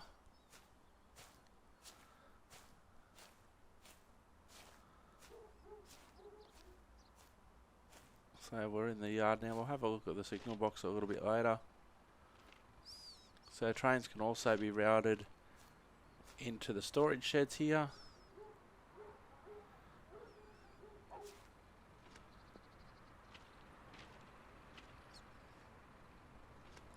We'll have a look in the depot while we're here. We've got another train coming, have we?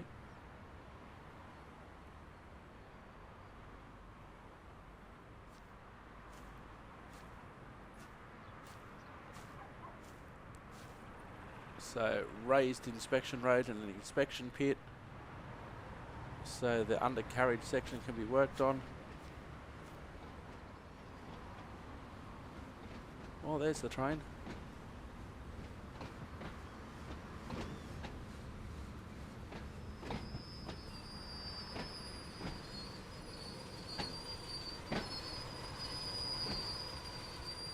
And it's heading towards Shanklin, so we won't necessarily want to catch that one.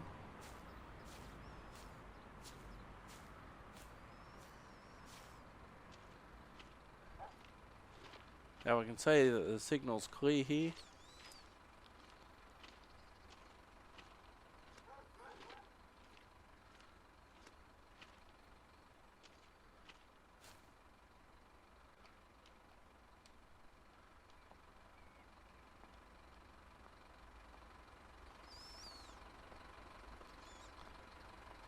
So no trains in the depot, and this is one thing, when the Class 483 was at the end of its life, coming towards the end of the life, there weren't that many sets available in the end.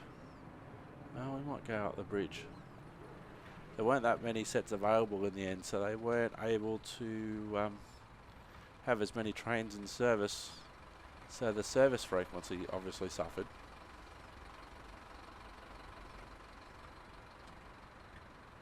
So we've got a train. We've still got half an hour before the next train.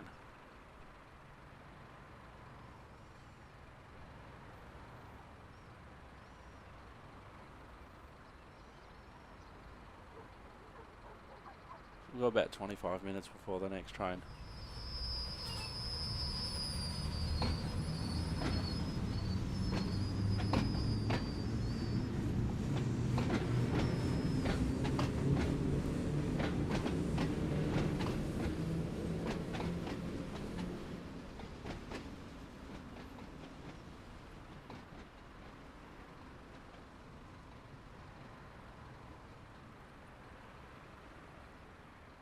So this is Right St John's Road.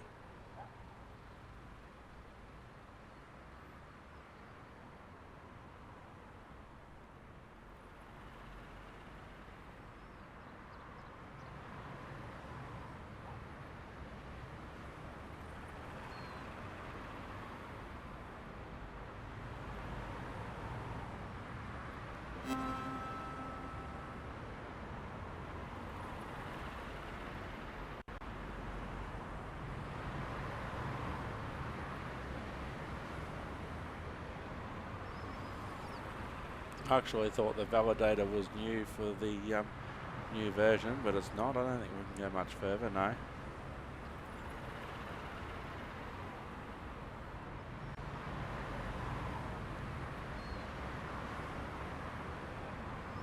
So we have walked most of that so far, so we've only got Ryde Esplanade and Ryde Pierhead to go.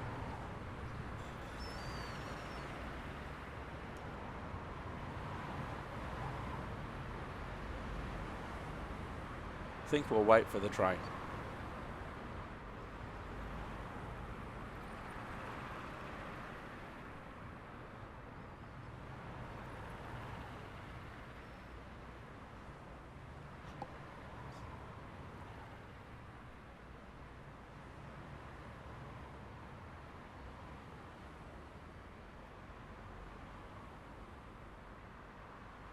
So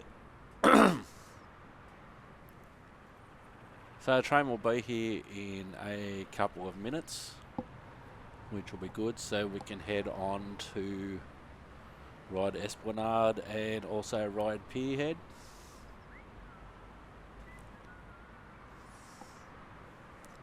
So I don't particularly want to walk this next section because we've got a tunnel.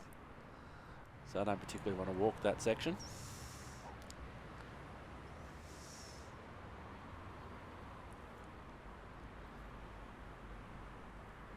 If there's a way to advance time, I haven't found it.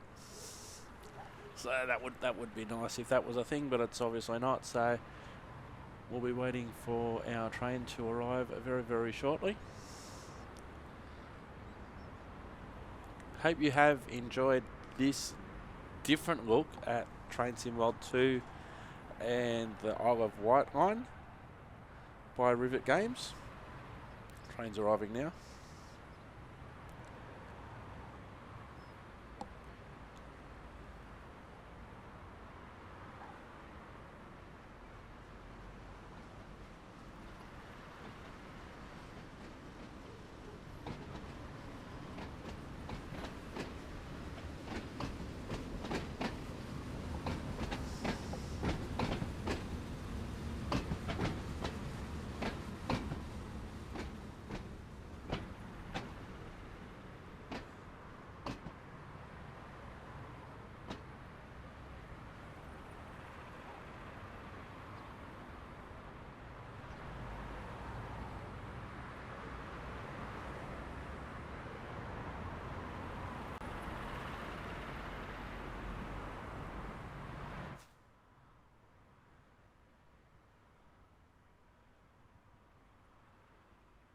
Oh, very full.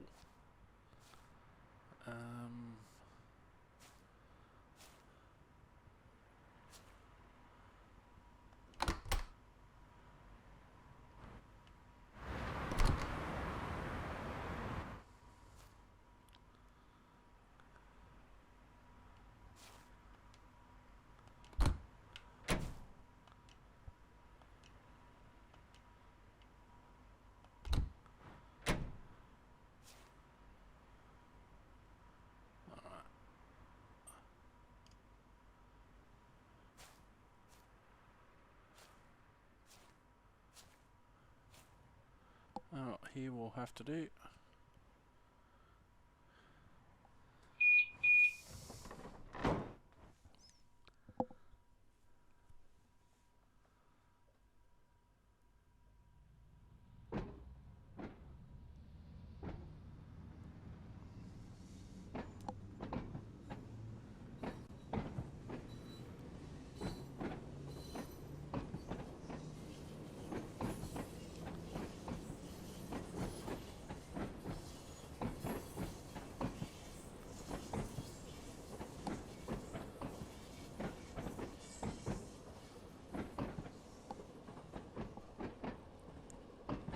Now, obviously, I'm not going to do every episode like this. Oh, there's a bus depot. I'm not going to do every episode like this, obviously, but I just thought it would be different to compare the two versions of the Isle of Wight, the pre-upgrade and also the post-upgrade.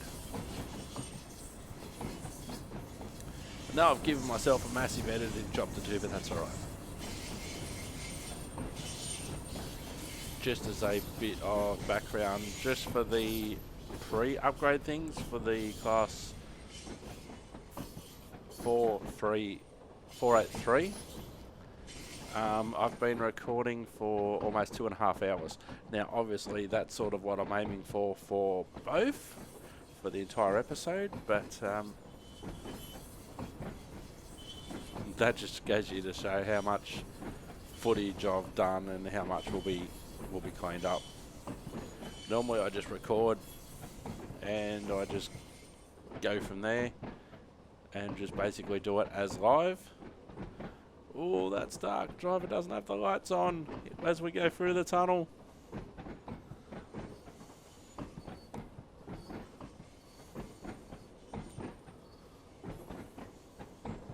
So I basically record as live, or pretty close to it. But this one, there's going to be a lot of editing. You know, 2.5 hours just for this one, and I haven't even recorded the modern stuff yet with the 484. but I'm going to start from Shanklin again and work my way in. Oh, it's a long tunnel when you haven't got the passenger lights on drive. There we go, we're coming out of it now. See, being an AI driver, I would have thought that the lights would have been turned on, but here we are. So here we are at Ryde St John, and interestingly to note here, we have 3 trains that are parked up here. Now, I did mention that the full complement of trains,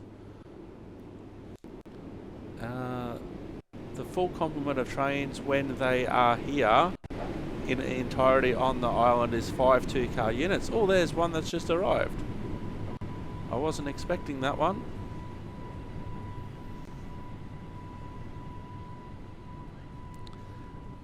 So we're supposed to have 5 2-car units on the island. Here's 3 of them, and the 4th one just went past.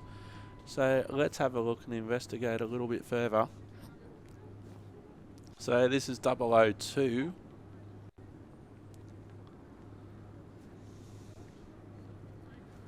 Now, interestingly here, if you go up the stairs, can we go up the stairs? Can we? Why can't we go up the stairs? Why can't we go up the stairs? It's interesting, we can't go up the stairs. I don't know why, but we can't go up the stairs. So the platform that they've put in isn't for the full length of the train. So what would happen, the driver would come, you can get up here, okay, so the driver would come here, do what they have to do at this end, and then walk through the train.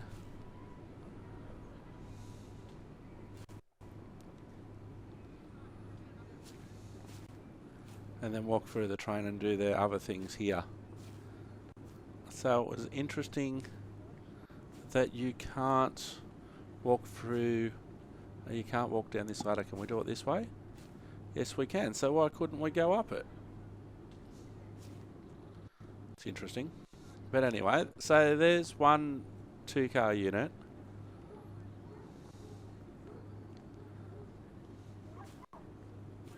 So that platform's been built for that particular train on that track.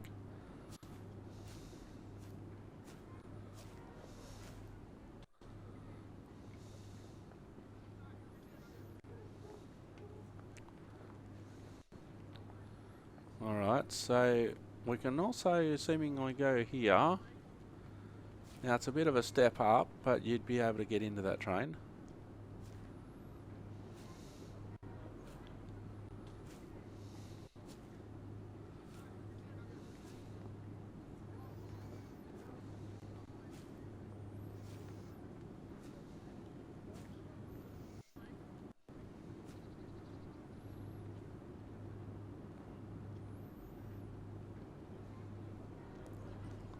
So in the previous version, when you were walking through, there were no trains here at all.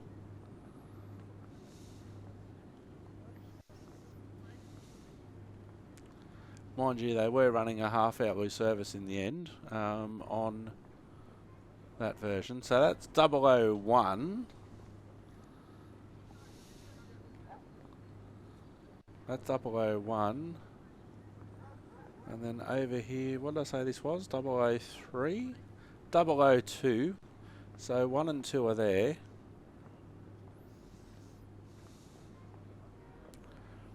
So we've got our inspection pit and our raised road there. And parked on the back platform, we have this train. So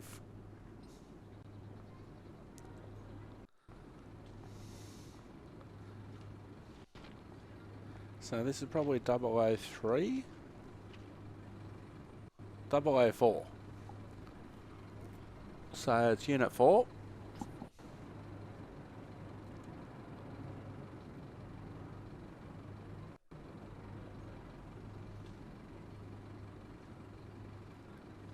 Oh, that went in.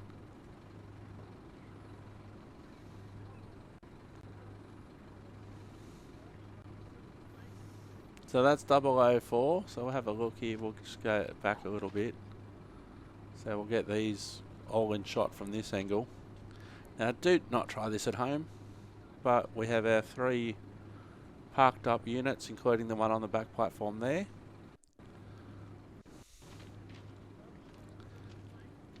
So still got the use of semaphore signals here.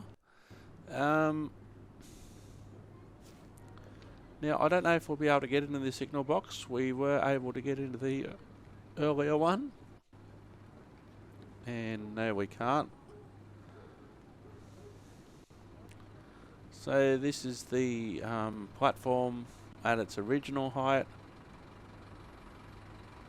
and then we'll go up to the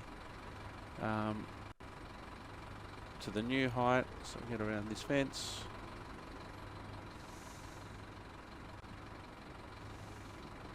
And again, on display is the difference in the platform height there, and the 3 stable trains in the background.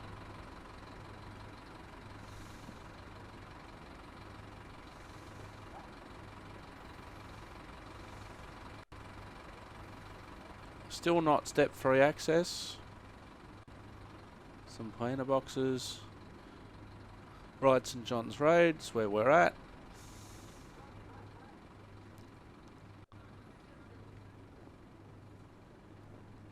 So our next train isn't for nearly an hour because we just saw one a few minutes ago.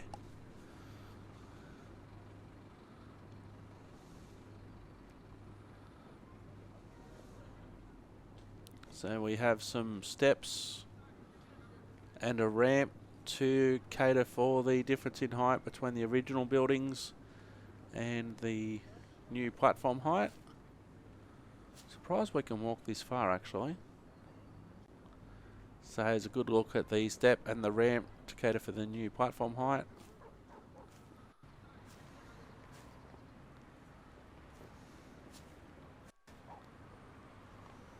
I don't think I tried walking out this far previously.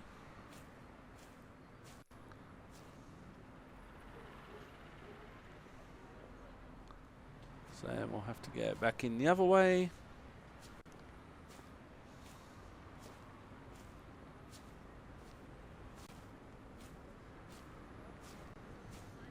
See if we can walk down as far as the bus. Probably not. No.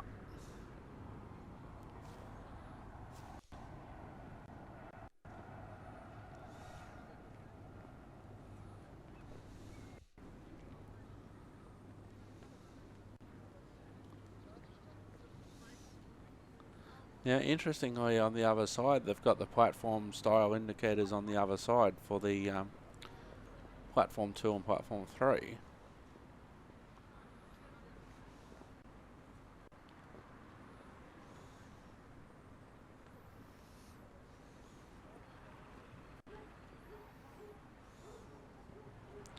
And this station was also opened, as we assumed, on the 23rd of August 1864.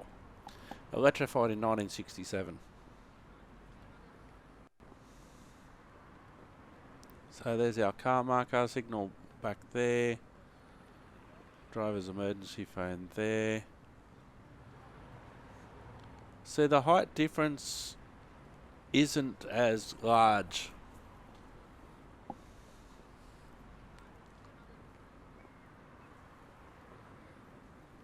The height difference isn't as large here as at some of the other stations. But we'll go over onto the other platform and we'll have a look anyway.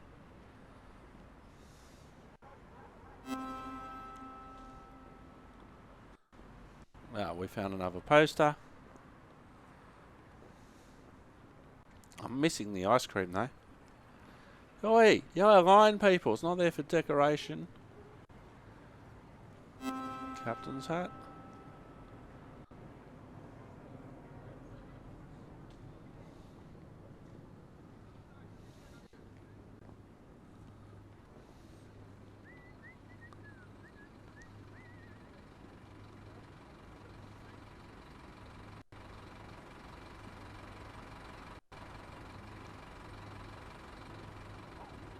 So this hasn't changed at all.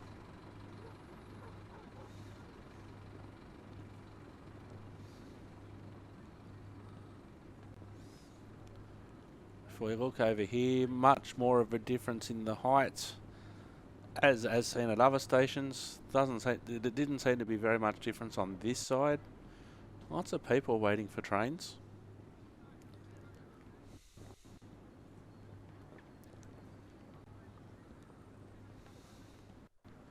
See, we've got our next train in about 8 minutes.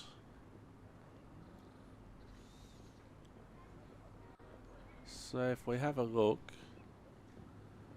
at 004,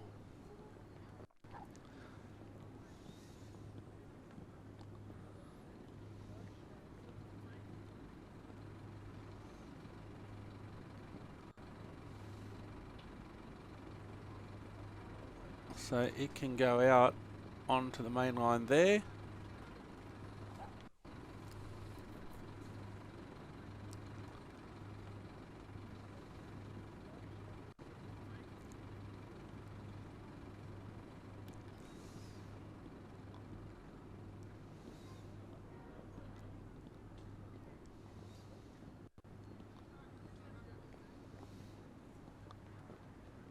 Now, I was hoping for a train to take us over to Ryde Esplanade, but unfortunately that's only an hourly service. Another look at the height difference between the platforms, not much there. It is possible that they may have there may have been a different gap between the class 483 here.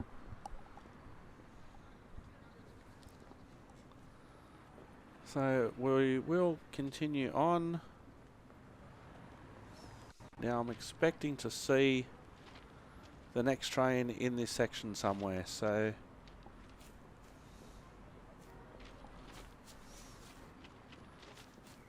okay, so the train that's on platform 3 there can only go as far as here, so they can shunt back if needed, but they'd probably just leave it on the platform. Once upon a time there may have even been a connection to the main line here, I'm not sure, but there definitely isn't one now.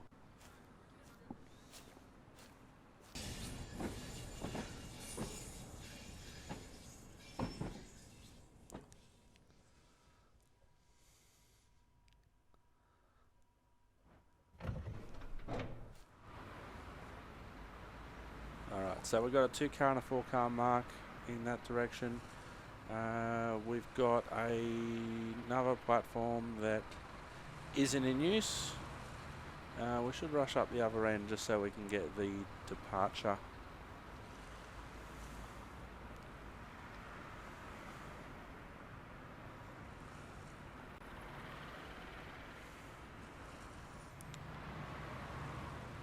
So 13:56, which is now 14:04 back to Shanklin, which doesn't help us. And so Ryde Pierhead about 12 minutes, which isn't bad, because we are going to have a look around.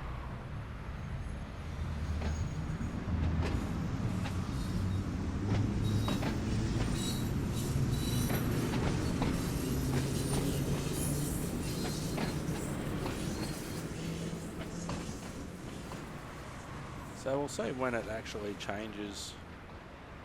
There it has changed now. So 14:12 is our next one to Ryde Pierhead.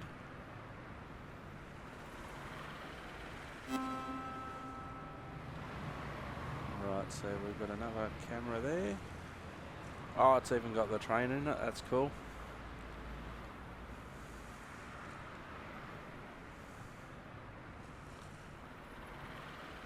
So longer platform obviously at some stage, but this is the full length of the platform now. Great for 2 or 4 car trains, and on the other side that platform's not been used for a while. The track's still there. So we'll have a look around as we weave around.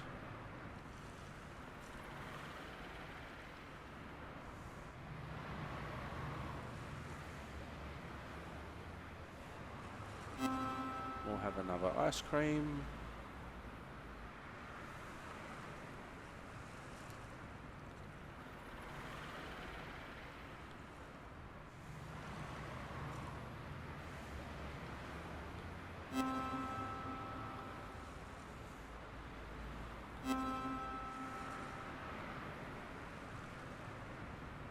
So it's cool, right, whoops, right Esplanade. I don't know how far we'll actually be able to go. Pretty much, oh, we can see buses there. Pretty much all the way to the bus interchange.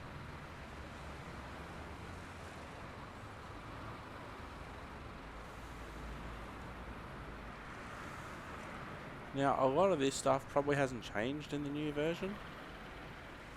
Oh, we can get further than I thought. That's a bus interchange for the buses. That's cool.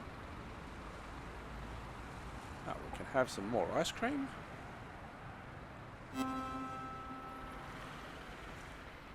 This episode today has been fueled by ice cream. Now, it would be nice if we could... Oh, can we do it? Can we walk along here? Oh, we can!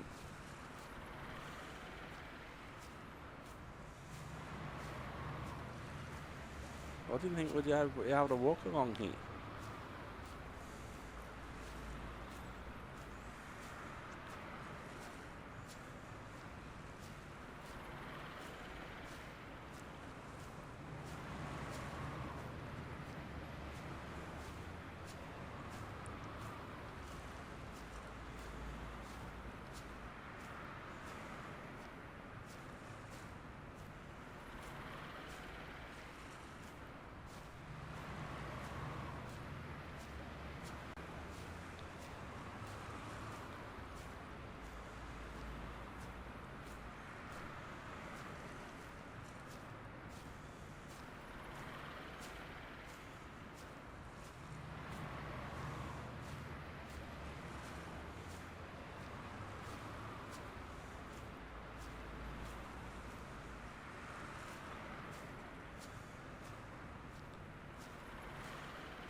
See how far we can...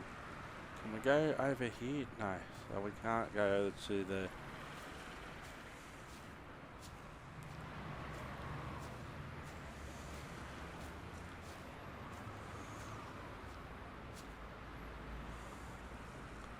to the water on the left hand side.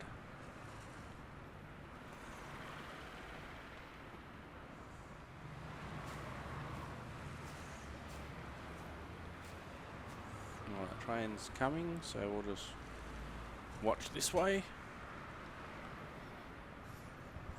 Now this will be interesting to check out with the Class 484 as well.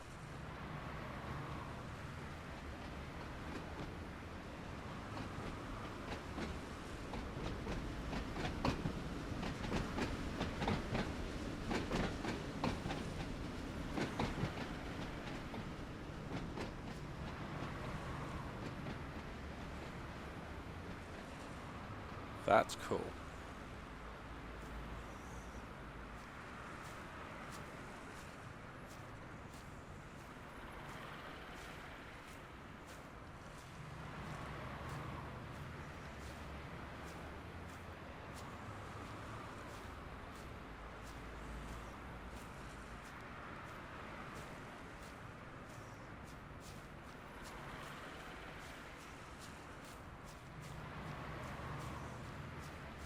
Now the question is, will I be able to actually get back onto the station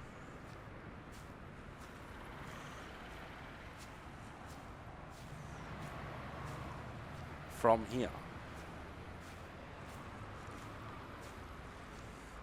Now, in real life, you'd be able to, but with the invisible walls that are often in Train Simulator and Train Sim World, it'll be interesting to see. Now, obviously, I don't think they would have let us walk this far. I hope they wouldn't have let us walk this far.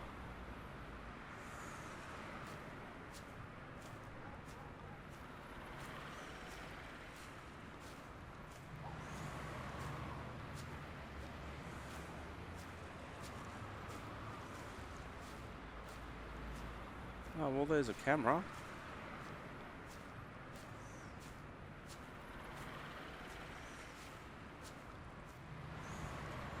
Hang on, let me see.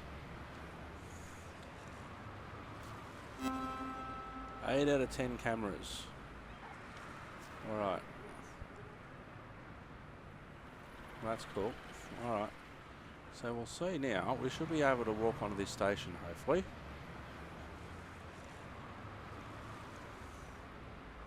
Because otherwise I'm going to have to walk all the way back. So I think we've got just a narrow corridor that we can go down.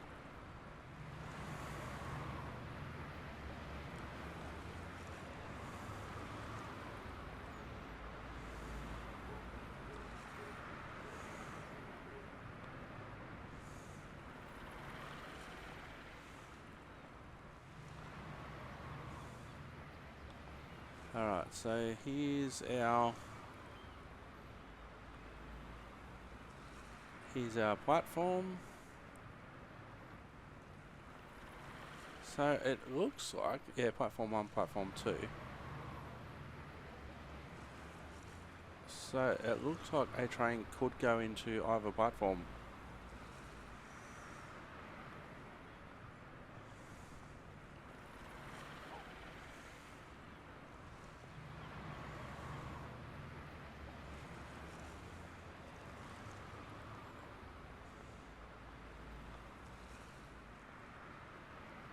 Now this is Ryde Pierhead, so this is the other end of the line.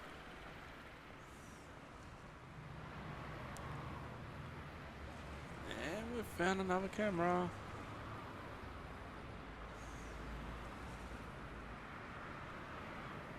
Nine out of 10 cameras added. So we're probably missing one.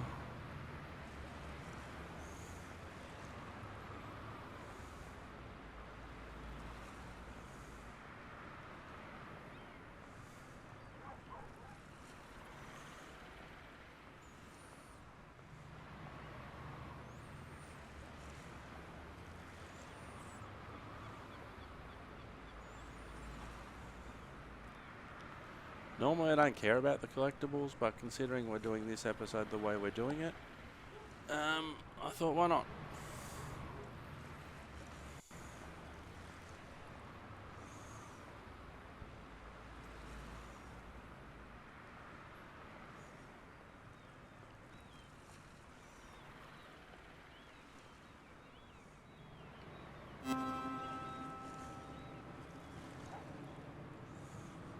Ah, more ice cream.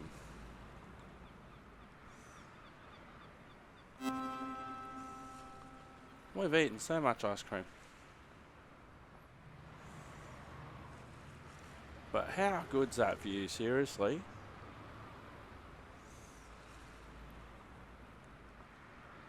I'm actually surprised that we can walk all the way down here.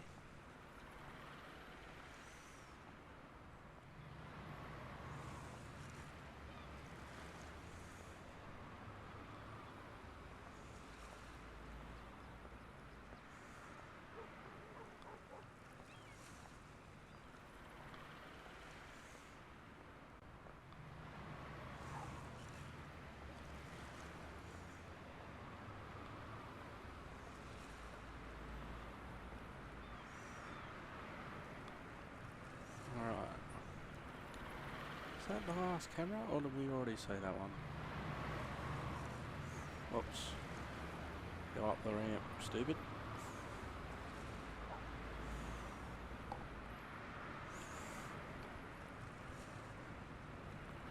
Nah, we'd already found that one.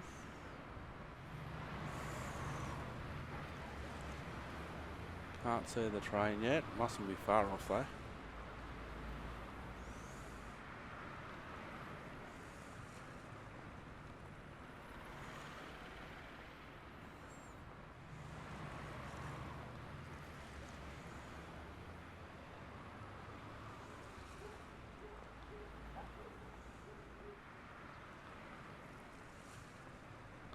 So platform 1 is clearly the main platform.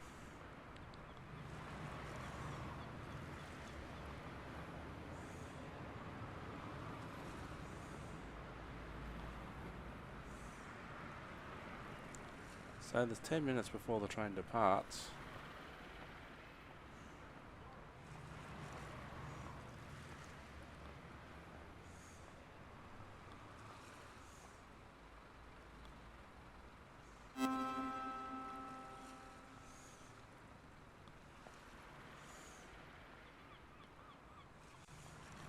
We probably can't go through that door, can we?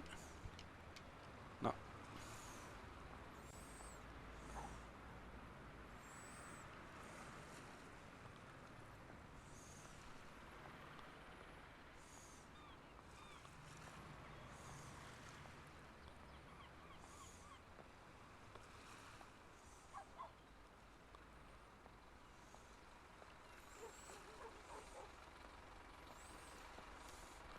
I think this is where the hovercraft leave from.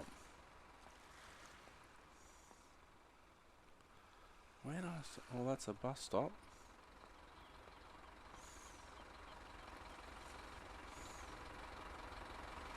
Bus simulator!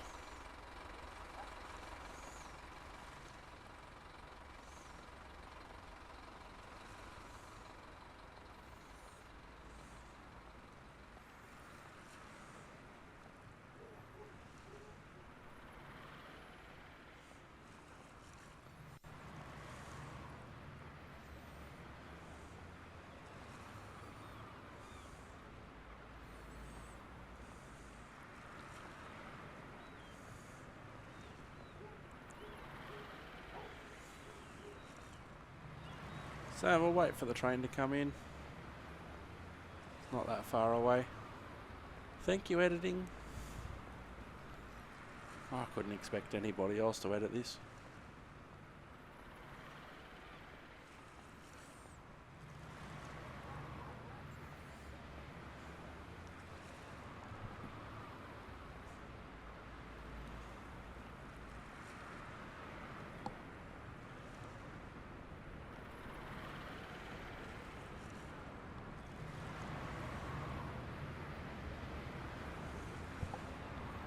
There we go. This will be a nice view to finish this section. The Class 483, the pre-island upgrade. This will be a really nice way to finish this section.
So here we are at Right Esplanade looking towards the main platform.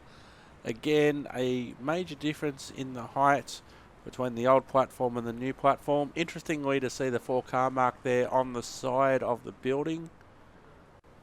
And also a 4-car mark there on this platform.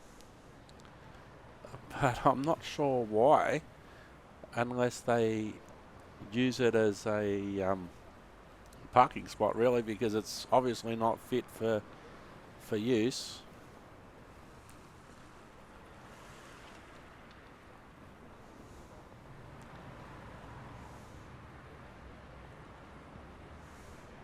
So we did see the previous train go through the tunnel, and it's an hourly service, so it's going to be a long way away for our next one.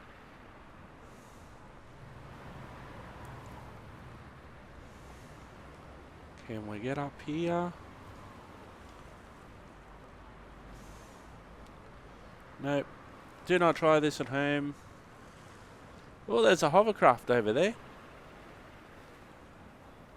They were there in the previous versions as well, but I just didn't show it. But that is the hovercraft base by the looks of it.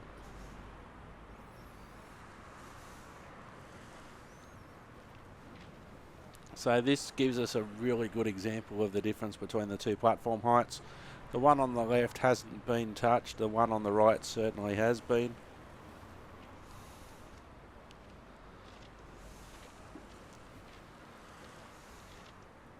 So 4-car stop and 4-car stop. So presumably supposed to be 2-car and 4-car. So that's the hovercraft base. Never been on a hovercraft, but there is the hovercraft. That's cool.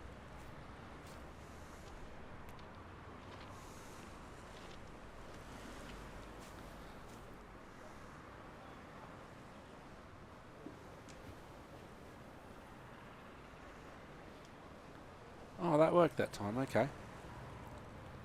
So looking again over towards the hovercraft. And we'll investigate Right Esplanade. We're able to be seeing the difference in the height again. We've got another collectible there, a 2-car marker off to the side. We'll collect that collectible, excuse me. There's a little dinosaur that I need to collect. Thank you. Normally I don't play games like that, but considering what we're doing,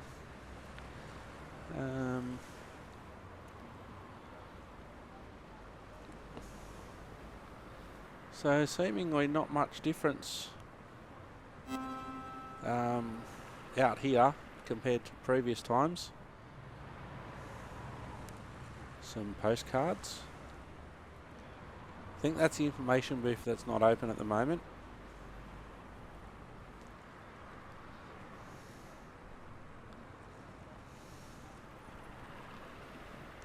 And the little captain's hat. When's our next train? Ride Pierhead at 14:38. It's now 14:01, so we aren't going to wait for the train. Lots of people waiting. Now, last time when we did the previous section, we actually walked on the roadway there. This time I think we're going to walk on the tracks. Not public access, so interestingly this seems to be a permanent distance signal rather than having a signal. They've just got what one looks like. So all trains use caution. We'll go on this other track, which is basically out of use.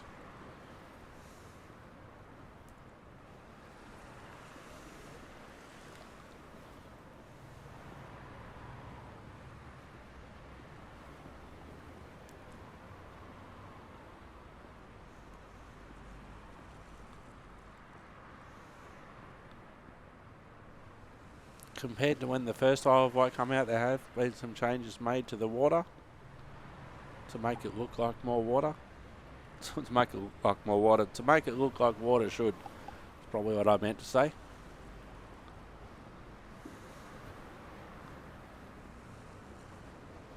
It's been 2 hours of actually recording this section. But having said that, all of it won't be shown. There will be editing done. But what this does, this shows you the difference between the Isle of Wight Railway as it was with the Class 483 and how it is now with the Class 484. Now, it could have been easy to say, well folks, the Class 483 are expired. They were in service for around 80 years in the end, those particular carriages. That's enough. That's enough. Then we'll close the railway down, but the railway is part of the tourist attractions of this area.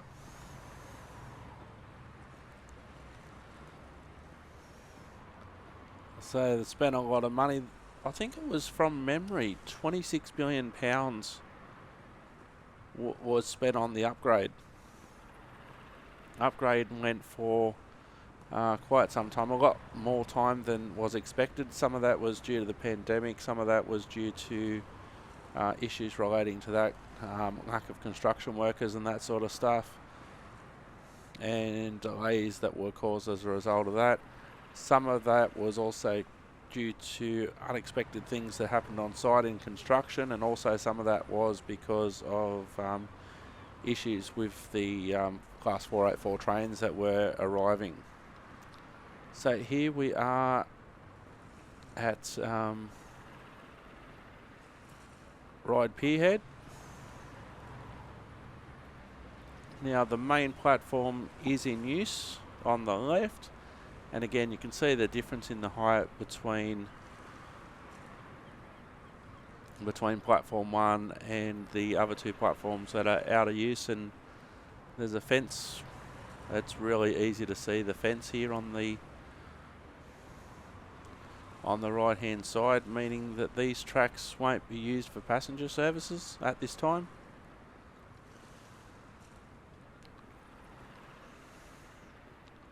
I guess if they really wanted to, they could still park trains there if need be, but there's probably no real need. The depot's not that far away. But it was certainly important to bring this station up to the same heights as everywhere else. So we can see the end of the line here.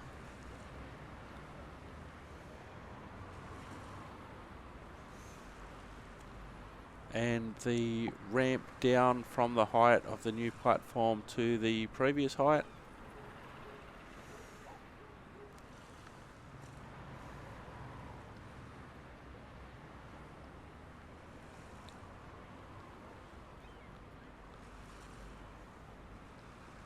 So we'll just have a look around here. There's some bicycle racks that we didn't see before. There's the old platform 2, which did in the previous version have its own platform indicator, but that's not needed anymore.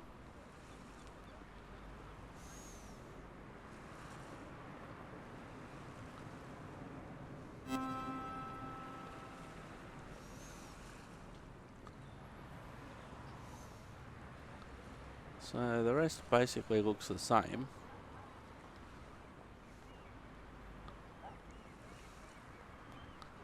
Not sure about these extra collectibles, so we won't necessarily worry about it, but this gives us a good look at the line from end to end.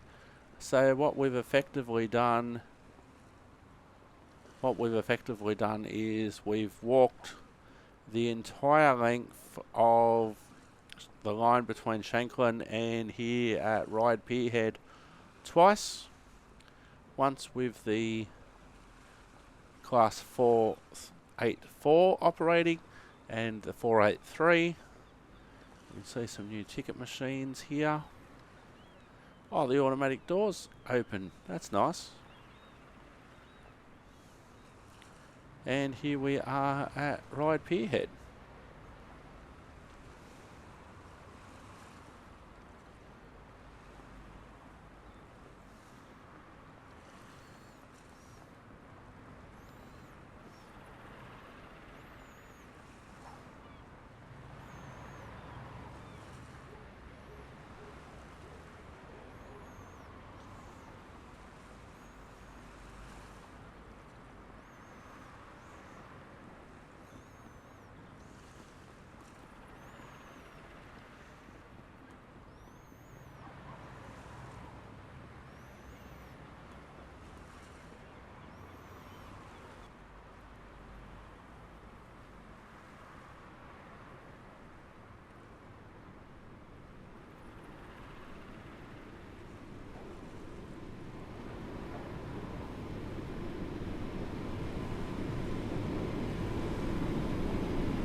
Thank you for watching this mega episode. I've been Simulator Dirk. Thanks for watching, and bye-bye for now.